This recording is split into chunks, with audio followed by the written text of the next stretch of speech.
Hi, everybody, and welcome to August 2024. I'm your astrologer, Patricia Tate, and I specialize in traditional, Western, and evolutionary astrology. I am excited to share this month's astrological forecast with you. Please like and subscribe and share as it helps the channel grow. If you are new here, welcome. You can learn more about my offerings at willowgracemystique.com. For those of you who have been following me, thank you for your support and for sharing your journey with me. Now, the main themes of this month of August are going to include adjustment, adaptation, and integration. Three main topics. The energy is going to be ever-changing daily. These aspects are going to move through quickly so that you're going to be able to get back to yourself quickly. By understanding what's going on, it can really help you to adapt as necessary during many of these key dates throughout this month. So the two main zodiac signs that we're focusing on are Leo and Virgo. So Leo season is here until August 23rd. Leo energy brings this vibrant self-expression, fun, and creative energy. The focus is going to be on what makes you happy, joyful, and it brings pleasure to your daily life. Then mid-month, we're going to start to shift on into Virgo season. This will be on August 23rd. This is going to be offering these opportunities to really get back to the basics, to get back on track, to get back into the routines, to get organized and look and to do things with efficiency. Focus on discipline. It's going to become key now, along with your attention to your health and your daily needs. Now, due to Mercury stationed retrograde at the start of this Virgo season, this may delay some things, so focus on bringing attention to your health or your daily health care routine. Now, Mars is going to be in Gemini all month, and it's going to stay here until September 6th. It's about keeping pace with your busy social life, so expect many blasts from the past and to travel to familiar places. This is like going back and checking out old places, and they're like new again. With strong retrograde energies, the new may turn out to be the rediscovered from your past. We are also back into the shadow of eclipse season. It begins in August, and it brings about these intense energies that are going to be peaking in September and October. We're really going to be experiencing two different eclipse cycles. The Aries Libra from 2023 until 2025, and the new Virgo Pisces polarity will start. So they're going to start overlapping with this new cycle.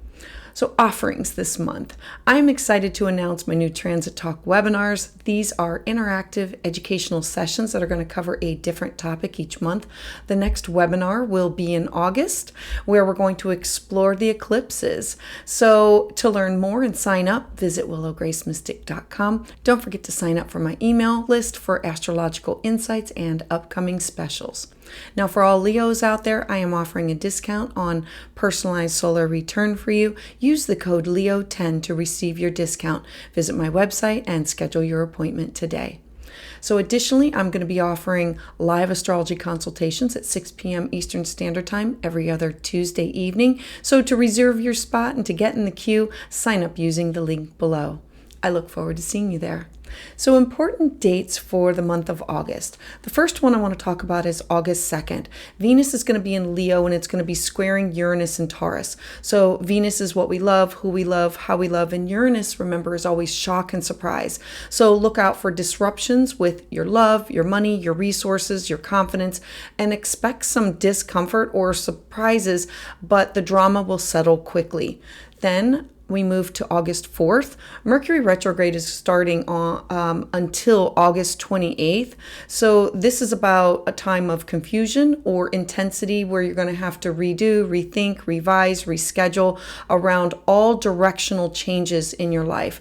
We also have a new moon at 12 degrees of Leo, offering fresh beginnings, new clean slates, a time of creativity and self-expression. And at the same time, Venus is now going to enter into the sign of Virgo. So this is about being more attentive, being practical in love and your relationships, and potentially you might become more reserved and more shy. As we move to August 7th, Mercury is going to conjunct Venus in Virgo. So this is an opportunity to look at improved communication with expression and finding new ways to express yourself openly to others. and on August 14th. Mars is going to be conjunct Jupiter in Gemini. So Mars joining up with Gemini, meaning they're merging their energy together, is definitely feeling this strong energy a week before and a week after. So make note of those dates.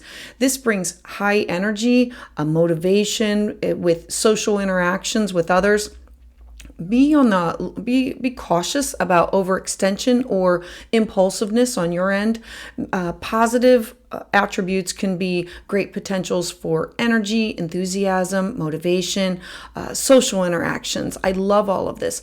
The goals are beyond what you dreamed before you could get there. You have this capacity for learning and reaching these goals that are beyond what you thought you could do or beyond what you expected. And we also have Mercury stationing retrograde, entering into the sign of Leo on the same day. So it's going to spend the rest of its retrograde cycle here. And so this can bring a little patience and sometimes a little bit of difficulty in the details of what you're doing. So that's going back over these topics. As we move to August 15th, we're going to have Mars in Gemini, and it's going to form a square to Saturn in Pisces. Remember, squares are always tension points. They're a 90-degree angle that forces two areas of your life to say, I have to work through this in order to integrate it. So it's a potential for this blocked progress and frustration, but it serves a greater purpose. It brings about free movement and thinking of Mars in Gemini, where it can get stuck with this square with Saturn. So Saturn is struggling with it being in Pisces, and it's bringing about this confusion. So one thing to understand about this transit is that there might be a beneficial reason for your current obstacles. It's looking for the reason and expecting it and having the Piscean faith of it being there, and your anticipation, knowing this ahead of time, might help reveal it, because you can look at, why am I being stalled? Why do I feel this struggle? Why do I feel this tension? And what can I gain from what can I gain that would be positive from this interaction?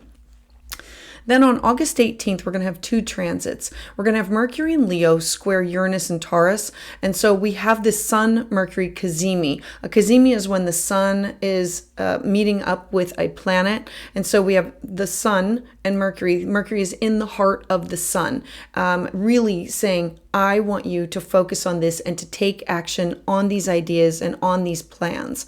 And so the square with Uranus can bring about surprise, shock, didn't see that coming. And it could be mental focus challenges and communication difficulties, and just having to interact which direction that you want to funnel the energy. And then on August 19th, we're going to have two things happening simultaneously. We're going to have Jupiter in Gemini squaring Saturn in Pisces. Remember, squares are tension points that cause us to integrate or learn something from it. This transit really is going to be about balancing the growth with caution, often leading to potential delays or feeling frustrated about things. This transit coincides with the very intense super blue full moon that's going to happen on the same day. So the primary challenge lies in the desire to explore these new ideas and these new places that you are excited about, but while facing the need for caution or experiencing these external blocks that are slowing you down. Saturn is the planet of limitations. It wants to stop and slow down the growth of something. And so it could be maybe you want to travel, but you're facing issues with reservations or your itinerary. There could be something that's stopping you or holding you back with wanting to publish something or taking a class or a workshop. And so it could be financial, it could be accessibility issues. Now, on the upside of this transit, it offers these positive potentials that bring about balanced growth, promoting sustainable development, because Saturn says these are the limitations. What are you willing to do to overcome these obstacles? And so it's facing forward and knowing that I have to be disciplined in what I want to accomplish. I need to push forth with perseverance through all of life's challenges in order to achieve my long-term long-term goals. Now, the full blue moon, and it's a super blue moon, it's at 27 degrees of Aquarius. It's really emphasizing group activities. It's about technology and dreaming big and including others. This is going to be this powerful time that's ideal for taking significant action, particularly in the areas that are governed by your Aquarius house. And so it's engaging in group brainstorming sessions or working on technology projects with others. It's a time that you need to envision your biggest dreams and focusing in on seeing them to the end or seeing them to fruition. This intensified supermoon energy of the blue moon, it really amplifies the efforts of intentions, making it a perfect moment to aim high and go big. And then on August 22nd, the sun is going to enter into Virgo. So our focus is now on work, details, organization, structure, and getting things done. Less play, more action. On August 28th, Mercury is now going to move direct in the fiery sign of Leo. And so it's going to be easier to find a balance between work and play, and all of the glitches that you had during your Mercury retrograde, you're now going to go over for the third pass and say, now I can untangle this and move forward with ease and grace. And the last date is August 29th, where Venus is going to enter into the balanced sign of Libra, and it's going to trine with Pluto and Aquarius at the same time. So Venus, the goddess of love and money and resource, moving into Libra, where it's about balancing our interactions with others, is going to offer this positive transformation in love and finances with innovative ideas. All right, so let's dive into each sign. So for Aries Sun and Aries Rising, the first date is August 2nd. I want to talk about Venus in Leo. It's in your fifth house of children, creativity, art, music, what you do for joy and pleasure. And it is in a square with Uranus and Taurus in your second house of self-worth, cash, property, and resources. And so squares are tension points, and so this brings about disruptions in either your relationships with your romantic partner or with your children, and it could also be disruptions with your finances. So expect sudden changes that challenge your confidence during this transit. So on August 4th, we have several things going on at the same time. So I want you to take a look at your 5th and 6th house in your chart. So you have Mercury now stationing retrograde. Mercury has you going back over topics in your life. You know, Mercury is redo, rethink, revise, and it has everything to do with your daily habits, your mental health, physical health, maybe going back for a tune-up with the counselor, chiropractor, something that has to do with getting rid of old habits. We also have the sun and the moon together, which is a new moon in the sign of Leo. Fresh starts, clean slates, new beginnings, an opportunity to start and plant the seeds to begin something that has to do with creativity or with topics that revolve around children or creative self-expression. And Venus is now going to dip into your 6th house. Venus brings love, money, resources. She wants to bring people, places, and things together. She is now moving into this house. So this is rescheduling, a little bit of confusion, possibly at work, fresh creative projects that are ready to begin, and practical approach to love and beauty where we are wanting to unite or bring together friends or lovers. As we move ahead to August 7th, we now have Mercury conjunct Venus. So remember, Mercury is still stationed backward, going back, and now it's meeting up and joining its energy with Venus. Venus wants to bring an expansion of love and money and beauty and resources, and Mercury has you going back over these. So now it's positive social interactions, these opportunities to maybe connect up with somebody through an exercise class or checking out a chiropractor, or it has to do with topics that revolve around your every day-to-day habits that are about how do I take care of myself. It is your relationship with coworkers, but it's your service to yourself first and then service to others. And Venus wants to unite and bring together. And Mercury says, I need to go back over some things. Maybe it's get in touch with somebody. Maybe it's renewing a contract that's expired. But this is a positive time that says, I'm going to enhance my communication skills with what do I really want to do with my mind, my body, my spirit. As we look to the 14th, we are now working with Mars conjunct Jupiter, and Mars conjunct Jupiter, this is like this. Mars is action, Jupiter is expansion. And so Mars conjunct Jupiter in the sign of Gemini, thoughts, ideas. This is the third house of communication, of who you talk to and connect with on a daily basis. Neighbors, siblings, cousins. Now, at the same time, all of this is wanting to expand what you're thinking, what you're saying, what you're doing, who you're connecting with. There's this high energy, there's this motivation in learning. Your patience can be tested with detailed tasks because it's, I want to finish with this and I want to move on to something else. On the very next day, I want you to look at, we're now going to have Mars square Saturn. So the things that you are starting the day before now is in a square with Saturn in the sign of Pisces in your 12th house. The 12th house represents self-sabotage, but it's also connecting into my dreams. It's also the house of how I can heal and renew my mind, my body, my soul. Squares are tension points. They're these aspects of, I need to work through this. And so this could really be a boost in your self-confidence because you're working through obstacles that require patience. Saturn wants to restrict, and Jupiter wants to expand, and Mars wants to initiate and go after. And so this energy is do it right, and work through the self-sabotage. Look at what is really holding you back. Is it you, or is it limitations that somebody has put upon you?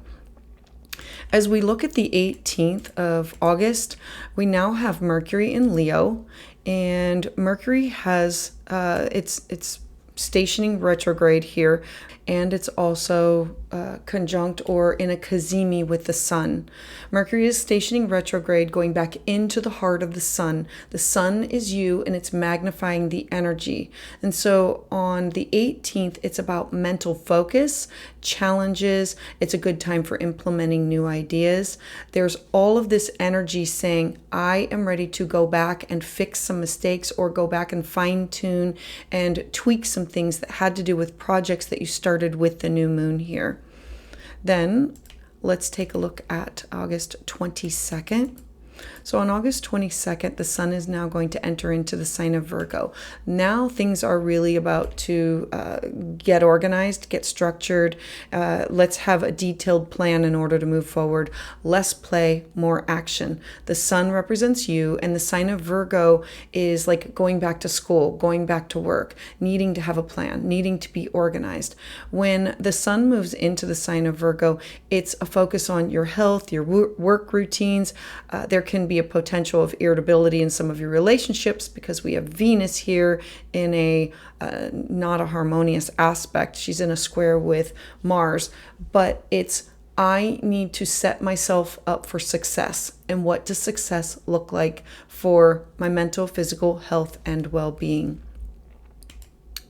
As I look at the 28th, we are now moving towards Mercury moving direct. So Mercury is stationing. It's now going to make its third pass in order to move forward. So it's going over the same area that it once covered when before it was retrograde. So Mercury in your 5th house is topics of children, childlike activities, art, music, creativity. The 5th house is our lovers. It is topics that have to do with investments or gambling or where I'm willing to take a risk. Mercury is now ready to move forward, and so you're going to find improved communication. You're going to have this reduced misunderstandings, and you're going to be able to clear up the obstacles that were in front of you that you had to go back and redo, rethink, revise, and move forward with progress. And then the last date that I want to talk about is the 29th. So Venus is now going to be entering into Libra. I love Venus in Libra. This is in your 7th house of partnership. This is your 1+1 house, you with a business partner, significant other, client, one-on-one relationships. Venus wants to unite people either in love or through contractual agreements. And she's in a harmonious aspect with the planet of Pluto. Pluto is in your 11th house of your goals, your networks. Who are you aligning yourself with in order to move forward with what you want? And so there's this positive transformation in partnerships and in social circles in your life. So Aries, I would love to hear your thoughts about this in the comments below. Please join me live on Tuesdays at 6 p.m. Eastern Standard Time, where I offer full moon and new moon astrology consultations. For private consultation, you can schedule that at willowgracemystic.com. And to get updates as soon as they're released, please subscribe.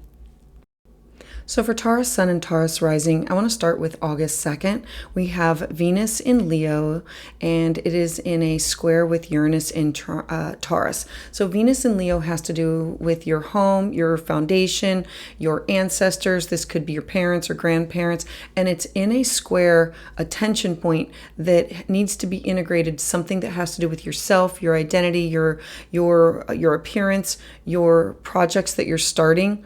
Venus in Leo can bring these unexpected shifts that have to do with your home life and in your personal relationships, because we know it has to do with you and your identity and your adaptability, because Uranus brings about quick, sudden changes. It's about freedom and liberation, and it has something to do with you and your home, your foundation, and your what you consider to be your upbringing or your living situation.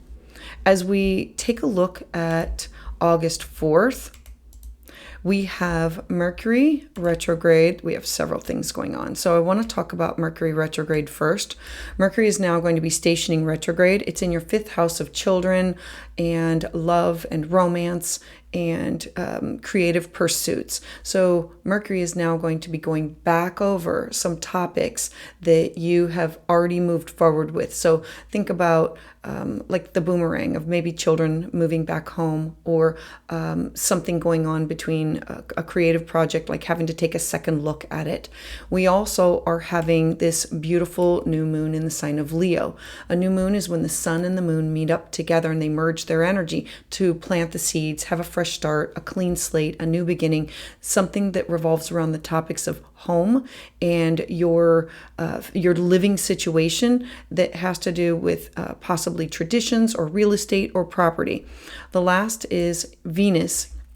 Within hours of this is going to move into your 5th house. So Venus is the goddess of love and money and resources, and wants to now blend together, pull together, and she brings about an opportunity for, there's going to be possibly confusion in your romantic plans because of Mercury stationed retrograde, these new beginnings with home projects or things that you want to do at home, that you are offering these practical, detailed approach to love or creative projects.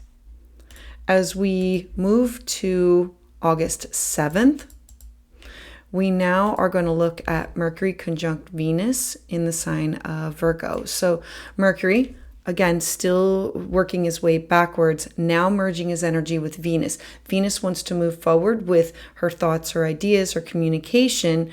And so this can really bring about opportunities for financial growth, enhanced communication with your family. This could be about children. This could be creative pursuits that you have started, creative endeavors. With this energy, Venus rules not just of love and beauty, but of your money and resources. And how can maybe this is your side gig and you want to go back and review it. So are you thinking about making money with this? As we move to the 14th, I want you to take a look at Mars conjunct Jupiter. So Mars is the planet of action and fire and drive and passion. And Jupiter is this gaseous planet that's very expansive. It's higher learning, it's traveling. It's in your second house of your self-worth, your cash, your property, your resources. This is really bringing forward the topics of I want to move forward with this. Now, at the same time, Mercury is taking its last breath of retrograde in Virgo and now going to be dipping back into your home sector, your fourth house of your family, your traditions.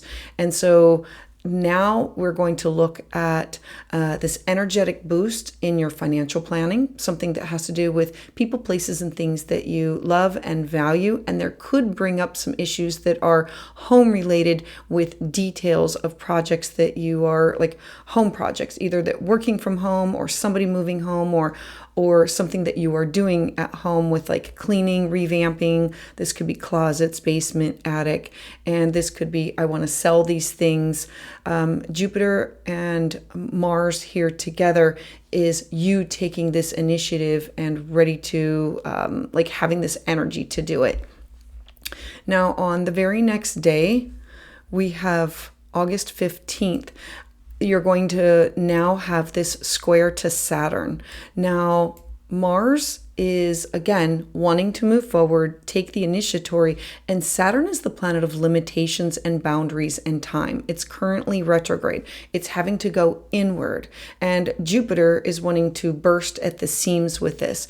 And so there's this possibly having this confidence that you want to move forward with. These are the topic, these are the things that I want to sell, or this is my skill set. Remember that the second house is your money, your finances, your resources, and in a square with other people, with your hopes, your wishes, your dreams, your goals that you network with. And so this can really bring about frustrations in your financial progress, in that maybe there is somebody who is not supporting you moving forward with this, and with this could be with it could be where you volunteer, or with collective services of how you support and help other people, like as in volunteering.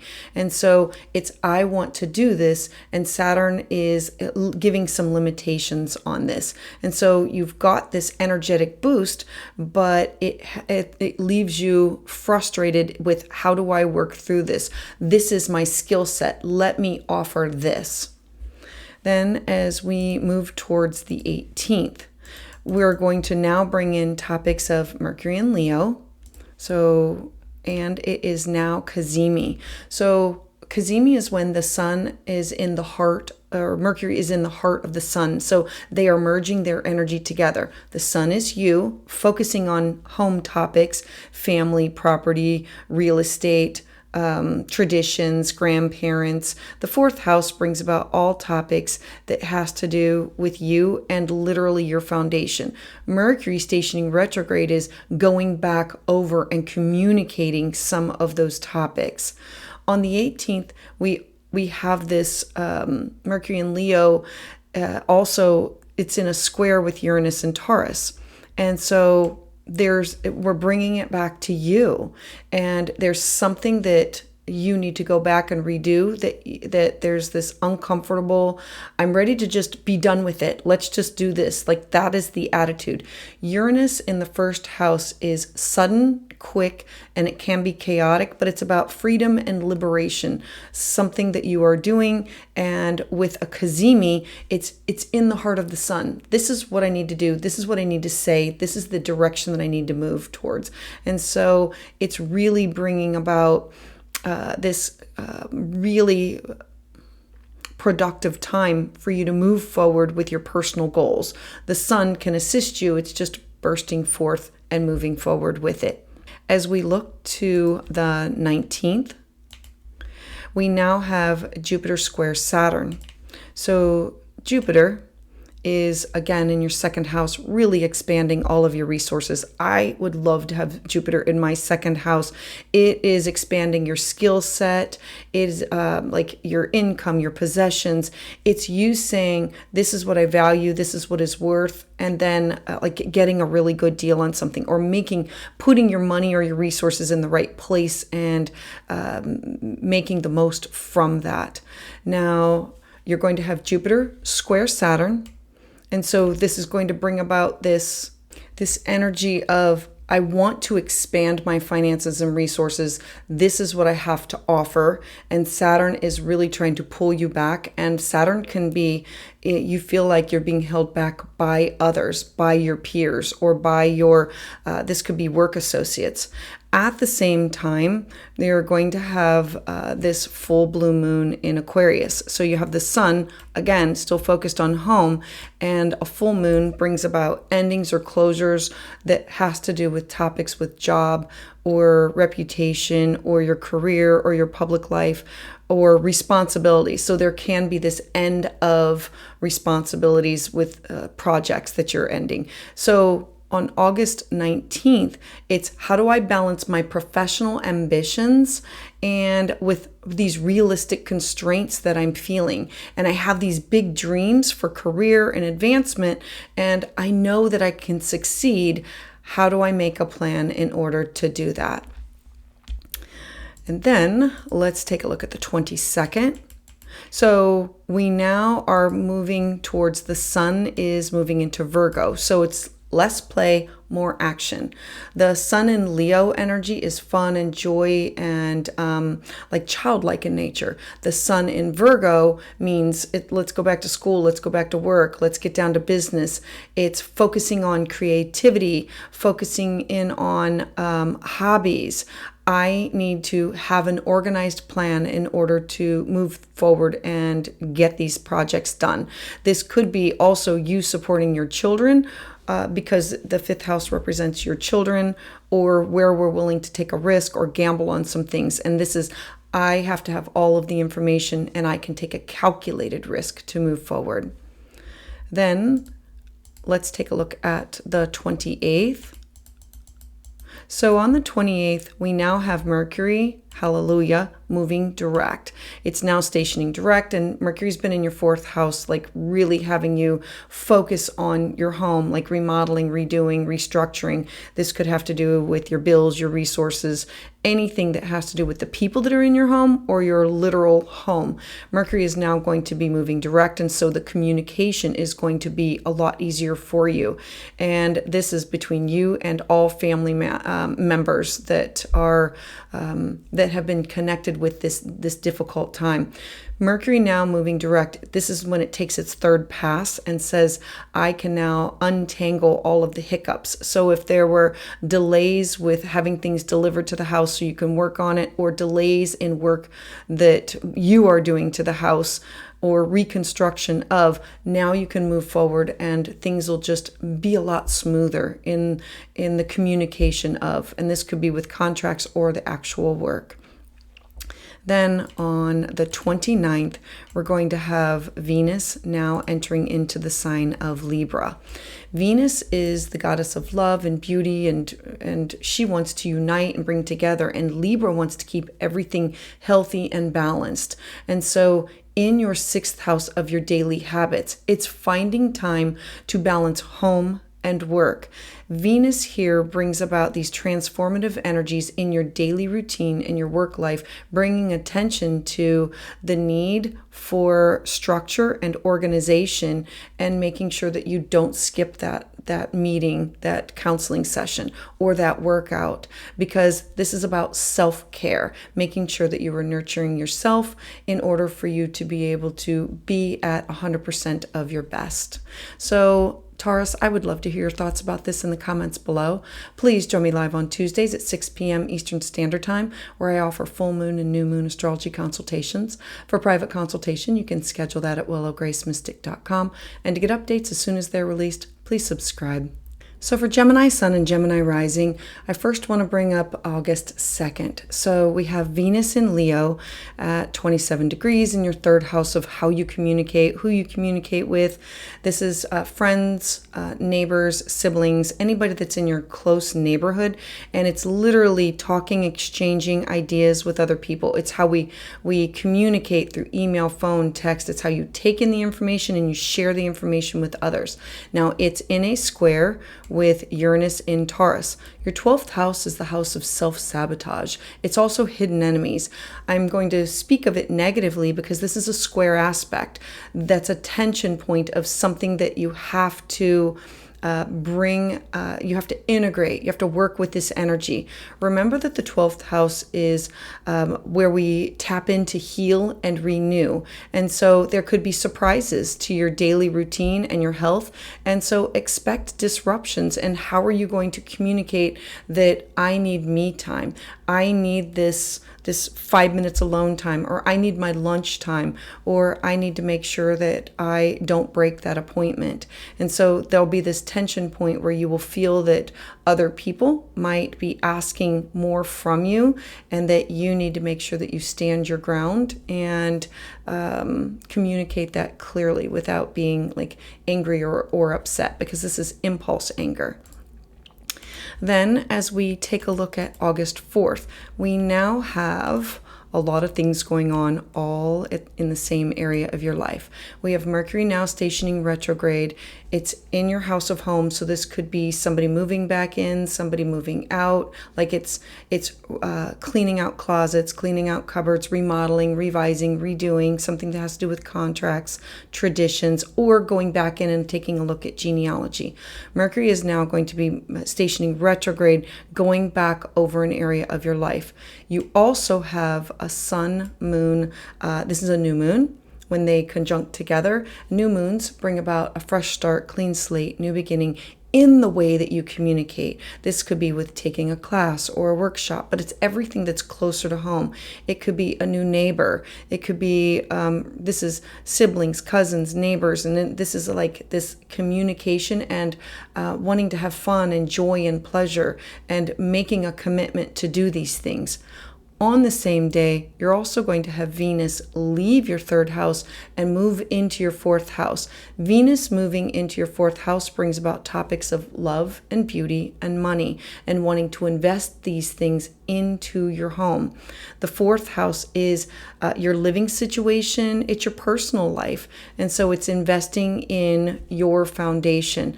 And so there might be some communication issues. You're ready to have this fresh start in learning or writing or journaling or publishing.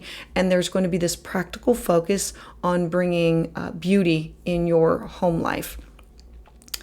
Then let's move to the 7th. So on the 7th, we have Mercury conjunct Venus. And so a conjunction is when the two planets merge their energy together. So we have Mercury stationing retrograde, having you go within and redo some things, review, revise, rethink within your home. And we have a conjunction with Venus. Venus is the goddess of love and beauty and saying, how can I repurpose this? How can I redo this? This is taking some things that you have and saying, I want to invest in this. And what does this look like? And so this is personal growth opportunities, and it's this improved communication with topics that have to do with your foundation, your home, your personal life. Then as we move to the 14th, we're going to have Mars conjunct Jupiter in Gemini, and this is all about you and your first house of your identity. The first house represents your personality, your appearance. It's things that you want to launch or start. It's your, like when I say your identity, it could be I want to change the name of like I'm no longer single, I'm now going to be married. I am no longer married, I'm divorced, or like something that has to do with being a Reiki master, being a grandparent. Jupiter is the planet of expansion and wants to expand who you are. And Mars is what I go after. It's what I want to initiate. Now, Mars is conjunct Jupiter, and we also have Mercury stationing retrograde and moving out of your fourth house of home and now dipping into your third house of communication. So we know that we're going to bring these two topics together of everybody seeing you, everybody seeing the changes that are going on with you. The sign of Gemini is like duality, and it's communication. And so you're going to have this high energy, this motivation. This could have something to do with your website, your business card, your identity. And this could have to do with personal projects or challenges that you might now have with the way that you are communicating, being heard the way that you want to be heard or seen. All right, so then on the very next day, on the 15th, we're now going to have Mars square Saturn. So knowing that you're starting something and this initiatory action that has to do with you and your identity will square something that has to do with your job, your career, your reputation. Saturn is the planet of limitations. Remember, Jupiter wants to expand, and Saturn says, slow down and let's have a methodical step-by-step procedure in order to move forward. And it's currently retrograde, so we know that you're going within and trying to work these things out. And so this is about confidence in your issues that you have been, your personal ambitions. What do you want to initiate? And this square is, how do I work past that? I need to be these are the people that I need to connect with. This is where I want to go. This is what I want to do. This is my success, my responsibilities. This is my achievement. These are the things that I want to initiate. And Saturn is going to say it needs to be done in a methodical way. And Mars is really good at following the directions once it has a path. So as we look at August 18th, we're now going to have Mercury in Leo, and I absolutely love this because it's in the heart of the sun. We call it a cazimi. Mars is going backward over topics of how do I communicate, but the sun is really illuminating it and saying, what do you want to say? How do you want to say it? I'm going to support you with the way that you communicate. Speak from your heart. Now, it's also going to be in a square with Uranus and Taurus.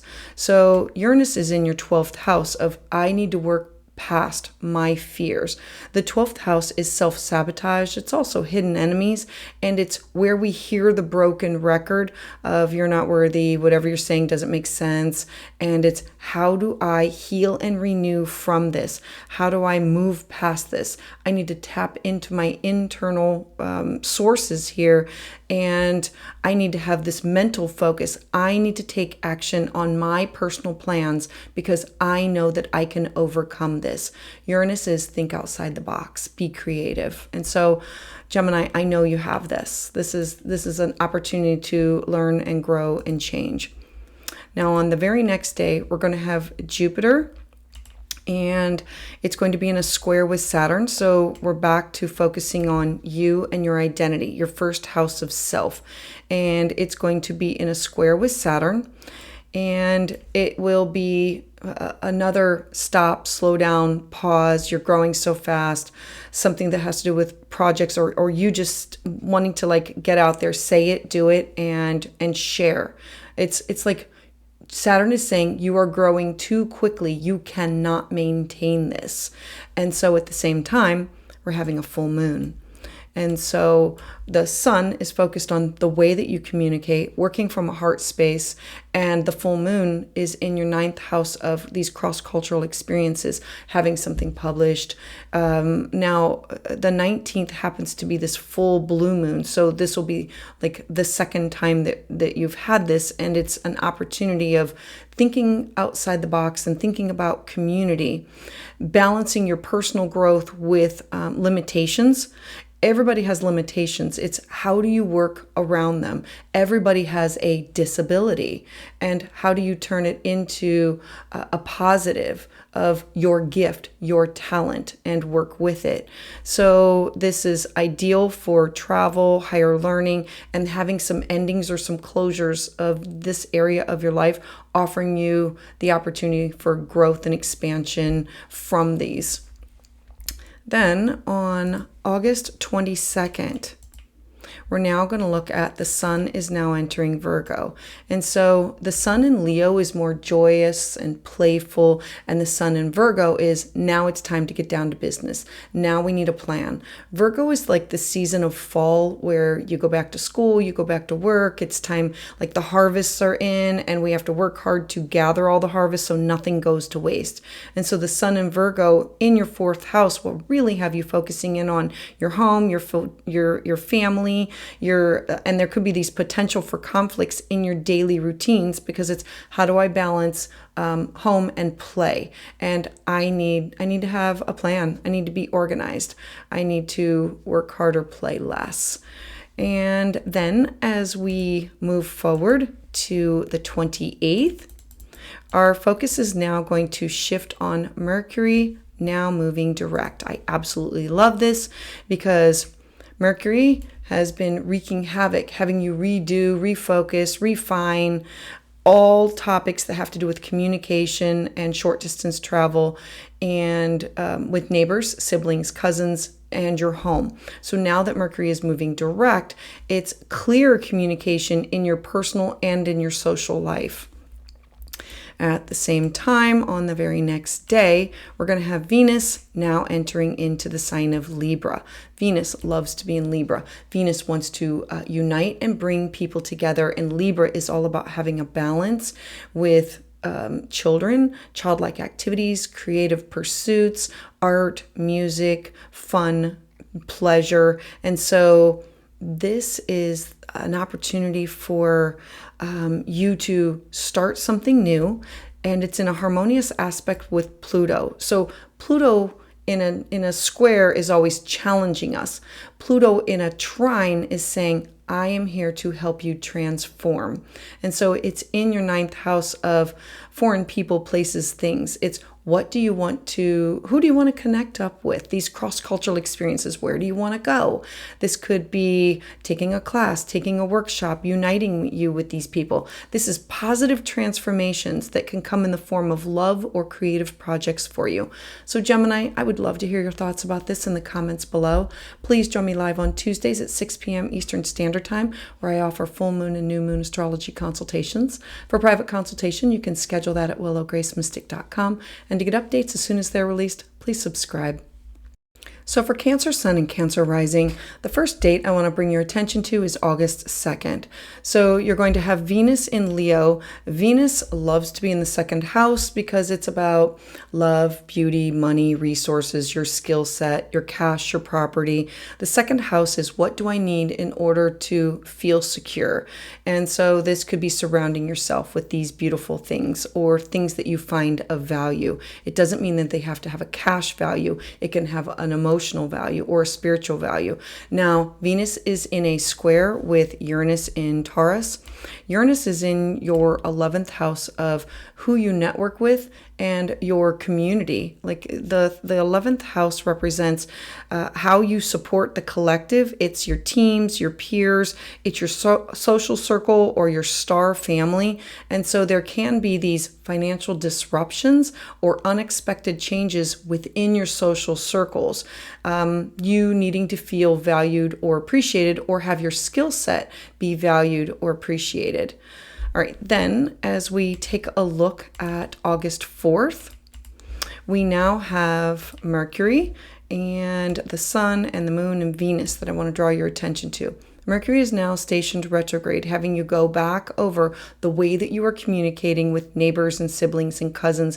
This could be with taking a class or taking a workshop, but things that are happening closer to home for you. You're also having a new moon in the beautiful fiery sign of Leo. New moons are always fresh starts, clean slates, new beginnings. And we know that this has topics that have to do with your talents, your skill set, your money, your resources, your attitude towards things that belong to you. How do you support yourself? And this is you planting the seeds to move forward with these new beginnings. Now, Venus is in his last degrees, and Venus is now going to move into, on the same day, your third house of communication. I love Venus in the third house because it's networking with the right people. And in the sign of Virgo is there needs to be a reason and a purpose for what I am doing. And so there's this communication issues because of Mercury because it's retrograde, that might have to do with some of your finances, but there's going to be new income opportunities that are going to arise from this. And then we have Venus moving into Virgo, which offers you these practical approaches to learning or sharing your thoughts, your ideas, and the way that you communicate or network with others. Then, as we take a look at August 7th, we are now going to have Mercury and in a conjunction with Venus. I love this in that Mercury is still stationed retrograde, going back over. So think review, rewind, rethink, reiterate, all of those rewords with everything that has to do with travel and technology and communication, now meeting up with Venus. Venus wants to unite. And so there can be this opportunity to say financial growth opportunities can be enhanced by my communication skills. I need to go back and reword that, rethink that, revise that. Venus is about your money and your resources, and it's combining an opportunity to go back and have a second look in either contracts or the way that you've negotiated some things. As we move to the 14th, we are now going to look at Mars conjunct Jupiter. Now, Mars conjunct Jupiter is in your 12th house. Jupiter in your 12th house is really expanding your thoughts, your ideas, your communication with topics that we normally don't discuss. So this can be astrology, numerology, hidden topics like ancestors, astral travel, astral projection, palmistry, numerology. It's what some people might consider like taboo topics. Jupiter is expanding your mind, having you connect with others that have through a class or a workshop or by traveling there or by your experiences. Now Mars here has you initiating what you want to move towards. This initiation can be in order to clear out karmic debts or to release yourself from what has been holding you back. The 12th house is where we go to tap into our inner world, and it's about our dreams, and it's meditation and spiritual retreats and what this can offer to heal and renew your mind, your body, your spirit. And so you also have Mercury stationing retrograde on the same day in the way that you're communicating with others. And so this will have you a little bit melancholy, going within and saying, I have this high energy in things that I want to move forward with, but there can be these challenges with the detail to the work. And I want to work on my inner self and what does these skills that I'm acquiring or these things that I am discovering, how can these help me to tune in, to align myself with my best and highest good for this lifetime. As we move towards the 15th, we're now going to have Mercury square Saturn. So Mercury is now firmly planted into your second house of your skill set, your resources, what you need in order to feel secure. So on August 15th, we're now going to have Mars, and it's going to be forming a square to Saturn. Remember that you are initiating things that have to do with what you are doing inwardly.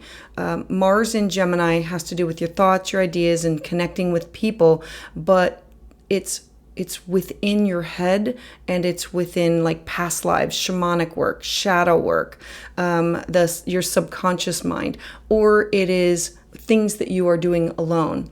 In a square with Saturn, Saturn has you is stationed retrograde in your 9th house of these cross-cultural experiences. And so a square is a tense point where how do I work through this?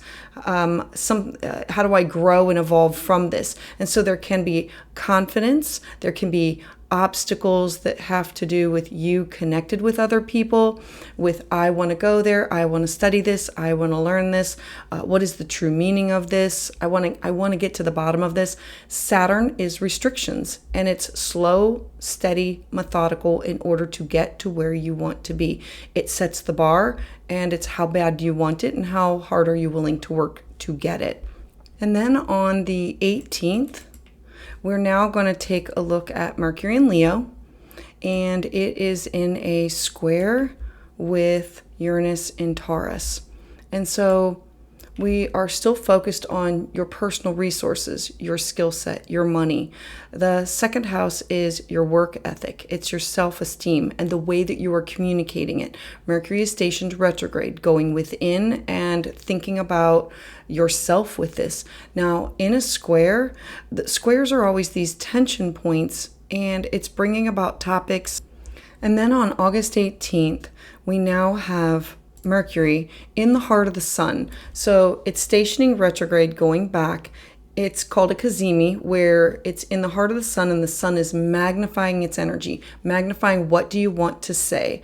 Now, this brings about the energy of this is how I want to say it. This is how I want to communicate. This is what I need in order to feel secure. This is my money, my spending goals, my resources, my salary, my income, my possessions.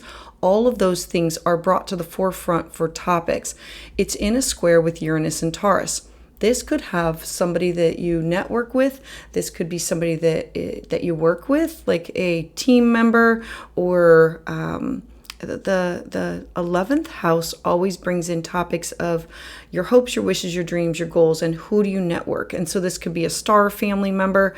This could be where you are connected with either kindred spirits or where you volunteer for like humanitarian efforts, and them not appreciating, remember it's a square aspect, what you are sharing, your thoughts, your ideas, and your communication, or your talents or your skill set. It's like, I don't feel appreciated for this.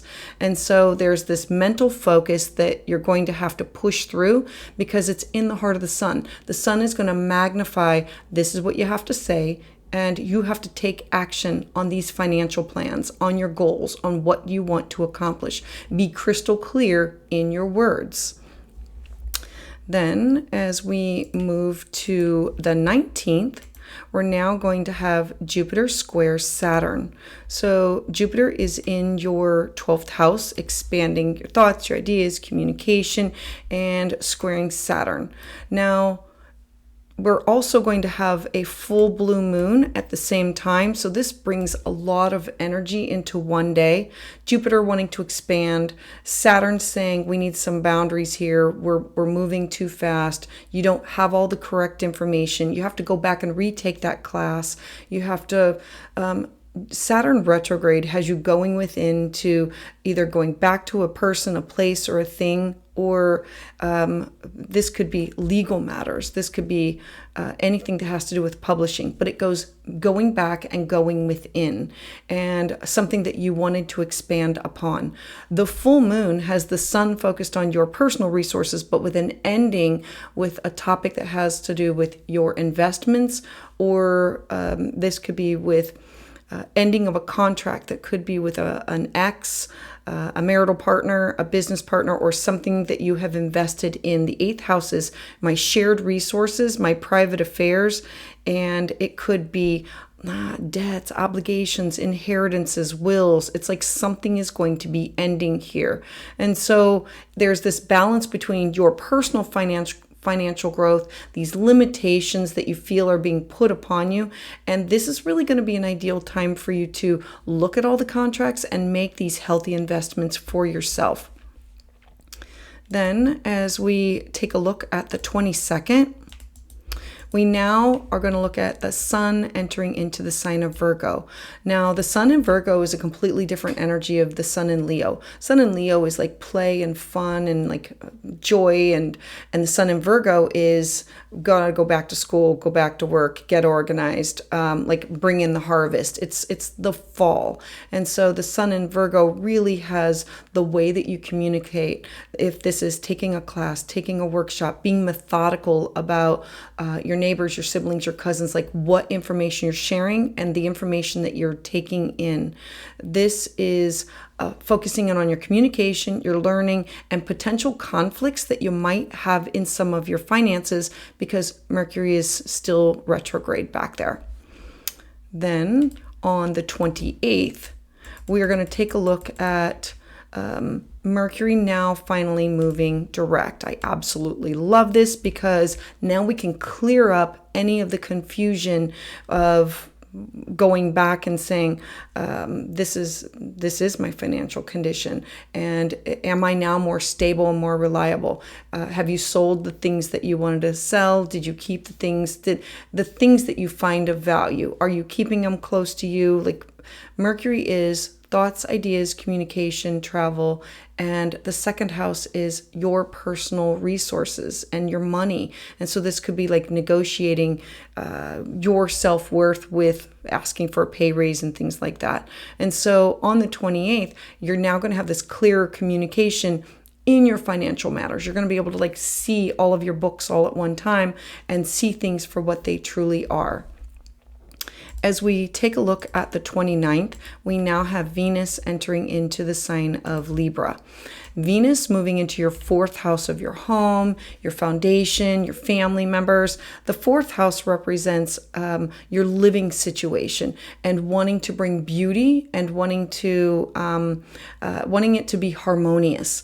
Venus is bringing people together, and Libra is finding a balance between these two aspects of your life. So this is positive transformations in your home and your family life and anybody that is in it with you.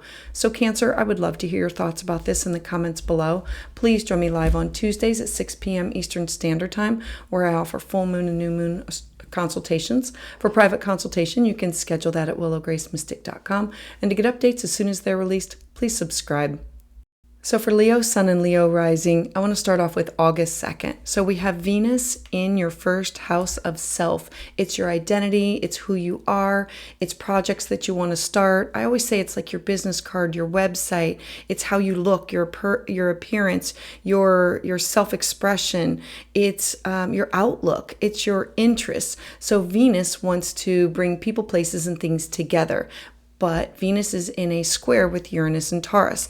This has something to do with job, career, reputation, or your responsibilities. Squares are always tension points, and so this has to do with who you are and who you are in relationship with your job or your career. So there can be these disruptions in your personal goals and your career goals. So just expect surprises and work to roll with it.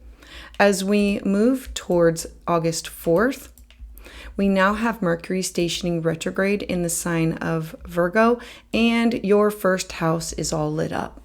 So Mercury is now going to go back over, bringing topics of your money, your resources, your skill set, everything that has to do with your finances under scrutiny. You're going to be going back over these topics. You're also going to be having a new moon in your first house of self. When the sun and the moon meet up together, it's a time for a fresh start, clean slate, new beginning in topics that have to do with your identity, who you are. It's turning over a new leaf. This is my strength, my identity. This is my desire. This is who I want to be known as. This is what I want to start. And so this could be anything that has to do with your mind, your body, your spirit, but you being seen. Now, Venus is in the last degree and will be moving by the end of the day into your second house. And so Venus moving into your second house brings the topic on, I want to focus on my money, my resources, beauty, and I want comfort and joy.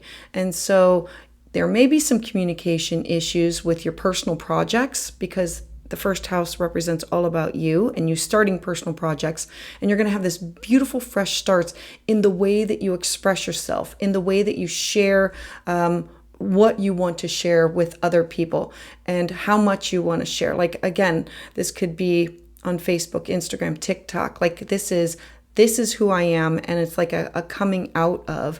And so when Venus moves into your second house, this is practical focus on your finances in order to move forward with projects that you're going to be starting.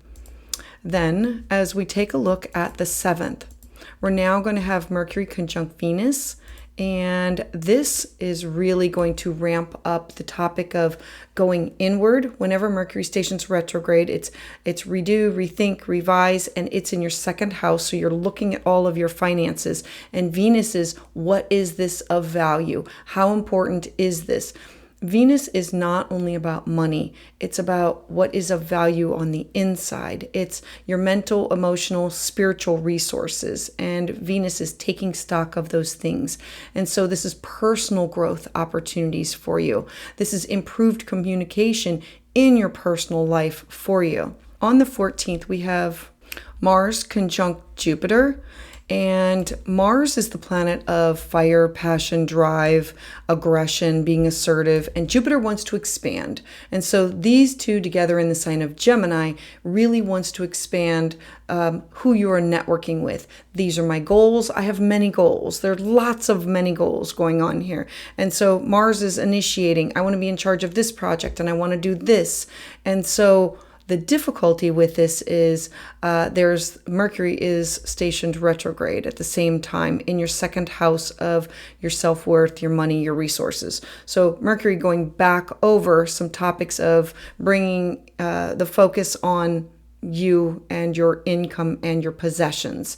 This can be with teams or social groups, or you connected to peers. And because the 11th house is where I volunteer or I give of my service to. And so all of this going on is giving you patience to get through these detailed tasks that in order to move forward with your dreams, your goals, your hopes, your wishes, your aspirations. And the very next day on the 15th, we take a look at Mars square Saturn. So now we have Mars, what you're initiating is now in this square with Saturn. So squares are tension points. And so we know you've initiated some things and it is blowing up like wildfire. And Saturn is in your house of shared resources, of you connected with other people or where your money is invested. So this could be with exes or with business partners or this could even be with family members. Saturn is currently retrograde. And so this energy together has you focused on a boost of your self-confidence, but I have to get over the obstacles of my personal ambitions. Saturn sets limitations and Mars just needs to know where is the bar, because I can get to the bar. I can climb that bar. I can get to the mountain. Mars does really well with once it knows where it's going. And Saturn says, these are the limitations. You need to work within these boundaries. And so after you work through this tension point, it's about working through your own personal because the 8th house is the house of deep psychology and transformation of. And so this is transforming who you are on the inside with your ambitions. As we look to the 18th, we now have Mercury in Leo. And this is in your 1st house of self, and it's in a Cazimi. And so they call it in the heart of the sun. Mercury is now moving backwards, connecting up with the sun, shining in your 1st house of self. So we know that the way that you are communicating with fun and joy and pleasure and being from your heart and focused on, this is what I want to say. And this is like childlike in wanting it to be about recreation and joy and pleasure and redoing and rethinking and revising how I used to feel and bringing that back. Now, at the same time, there's this square to Uranus and Taurus. Again, we go back to something that has to do with your career, your job, your reputation, your responsibilities. You are wanting to break free from this limitation. Now, the sun is going to be able to show you the direction or magnify the energy. This is about mental focus, and it's really going to be a good time to implement your personal goals. Uranus wants freedom with job, career, reputation, and the 1st house is all about your identity. So get creative with these limitations and how can you break free and be your authentic self.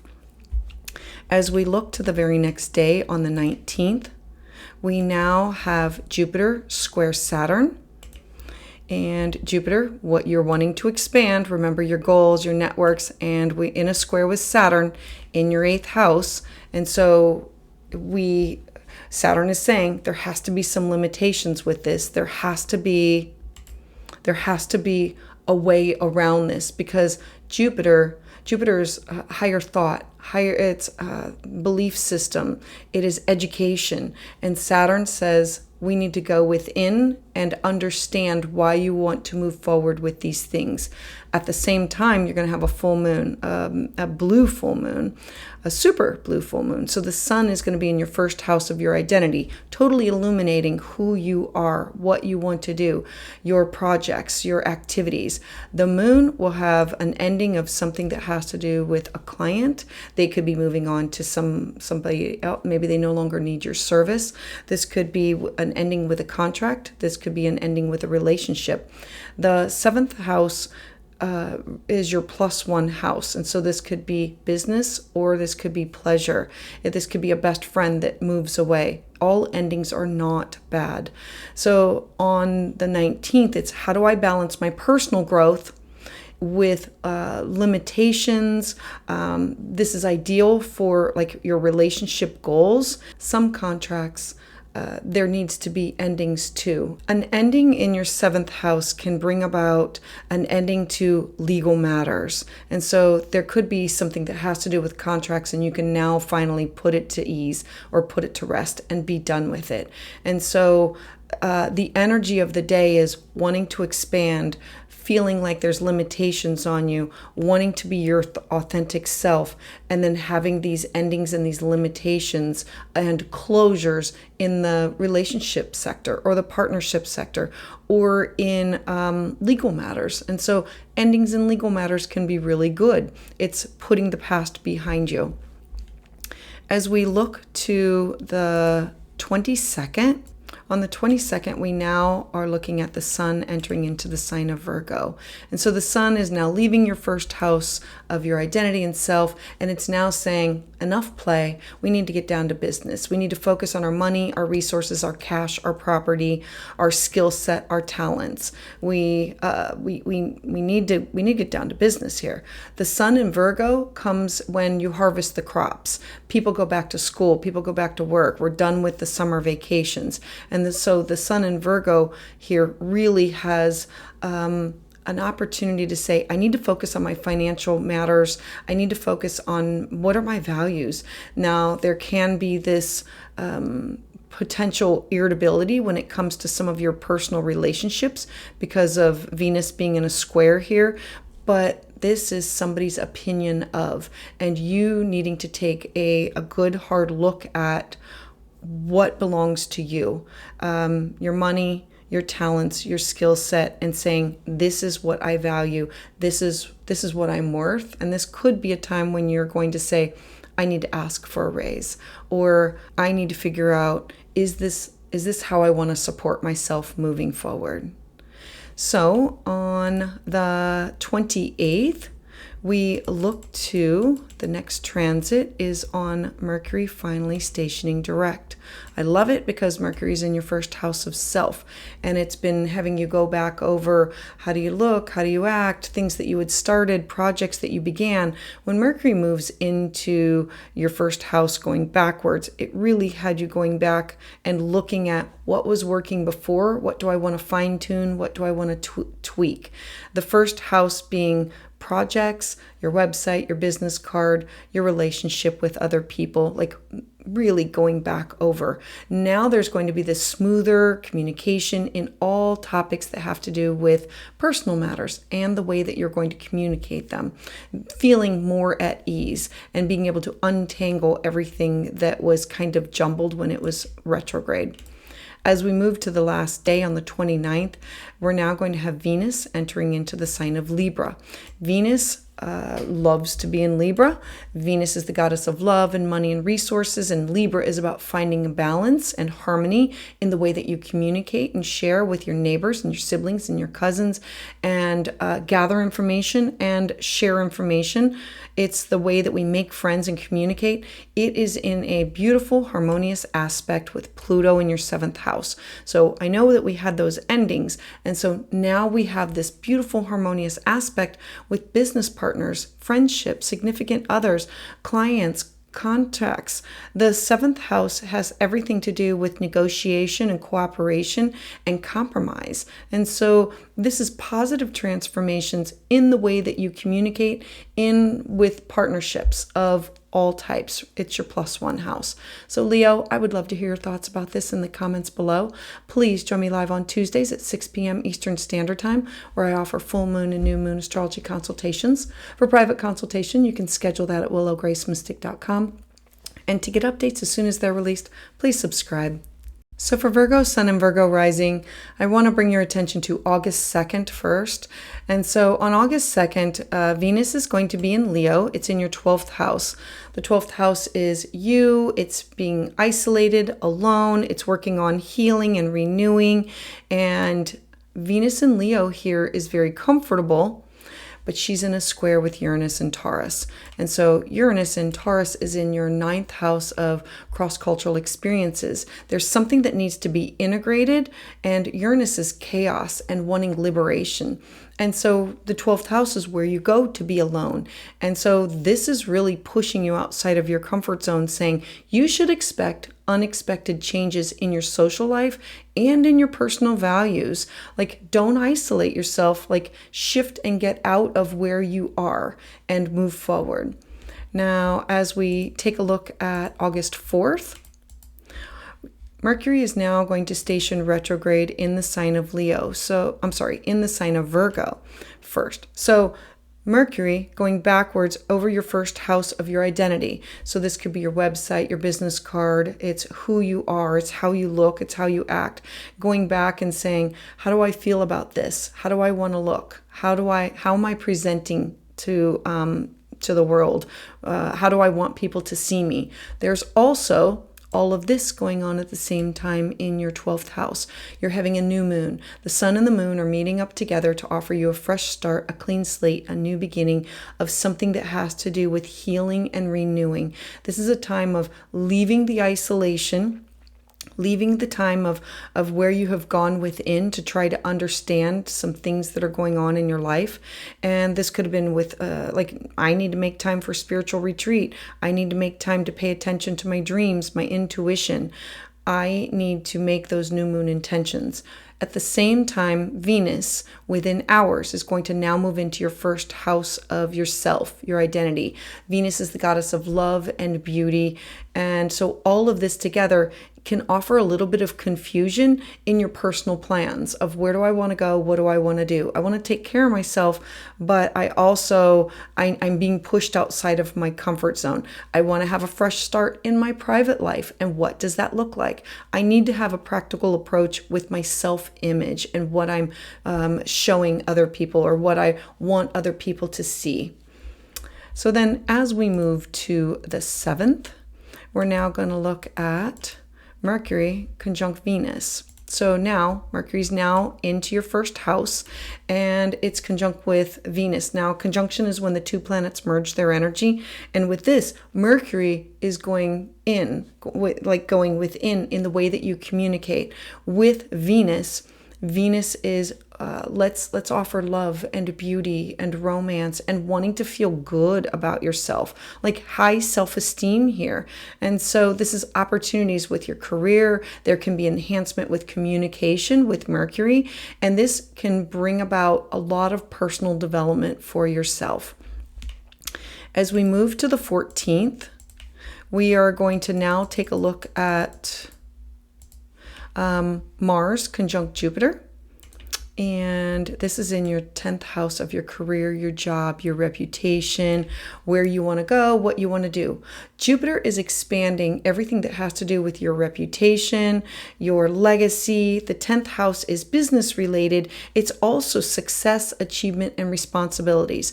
Mars has you going after and initiating and being very straightforward in the way that you are communicating.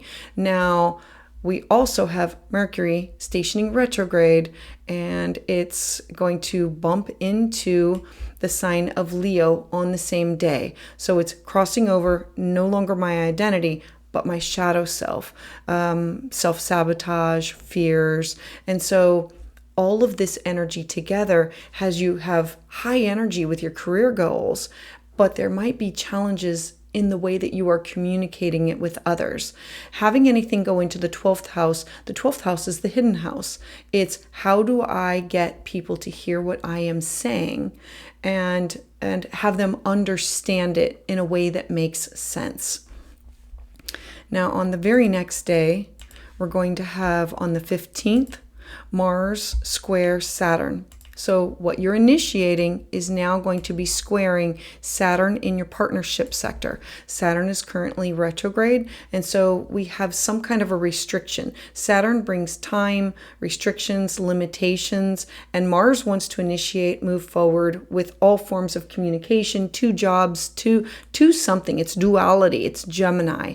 And so this square with partnership is you with somebody else, or within contracts, or within negotiations. And so there's this confidence in your personal growth, but you have to get over the obstacles of your career progress. And it's Saturn sets it up that how bad do you want it? And Mars says, I want it. Well, then this is what you have to do in order to get it. And if it's filling out the contracts, if it's working harder to get to it, it's just setting the goalpost and you having to move forward towards it. As we move towards the 18th, we're now going to look at Mercury in Leo. And this is in Cazimi. So when the Sun and Mercury are together, it's called in the heart of. And so Mercury is going backwards and crossing over into the Sun. The Sun is in your 12th house. It's the hidden house. And this is bringing into focus that I need to have a stronger way of what I'm saying in the way that I'm communicating. And Mercury going back into the Sun is going to magnify what you need to do. There is this square again with Uranus and Taurus. And so Uranus wants freedom and liberation, but it's also chaotic with cross-cultural experiences, with publishing, teaching, taking classes, workshops, the study of religion, philosophy, beliefs. And so this energy is, I need mental focus. I need to take action on my personal plans. I need to think outside the box, and I need to get over my self-sabotage. Nobody else is going to put limitations on me. I am not. I am going to liberate and free myself from this. As we move towards the 19th on the very next day, we have Jupiter square Saturn. So Jupiter, expanding your career, your thoughts, your communication. The 10th house is your responsibilities. It's where you want to make your mark on society. It's things that you want to achieve. And now it's in a square with Saturn. And so Saturn is in your 7th house of clients, partnerships. I'm going to add open enemies and exes because it is a square. The 7th house brings in conflict and how you deal with it and legal matters. And so this square can say you need a balance between your personal growth and these limitations that Saturn can bring. And you need to have an ideal for these health goals. Pisces is your mind, your body, your spirit. And it cannot be all work, no play. You have to have this balance, not a good combination. And so as a Virgo rising or Virgo sun, you know that you can be like a workhorse moving forward. All right, so let's take a look at the 22nd. So on the 22nd, we now have the Sun moving into your first house of self. So out of the shadows into I'm ready to get organized. I'm ready to get structured and have detail oriented with a plan to move forward with my appearance, what I want my business to look like, projects that I want to launch, my website, my desires, my interests. I'm ready to have a plan and make it work. The sun moving into Virgo is like harvesting the crops. It's when students go back to school. It's off of vacation. And so the sun moving into Virgo in your first house, this is all about your identity, for how you want to be known, for how people see you. And so this is you focusing in on your self-image and your health.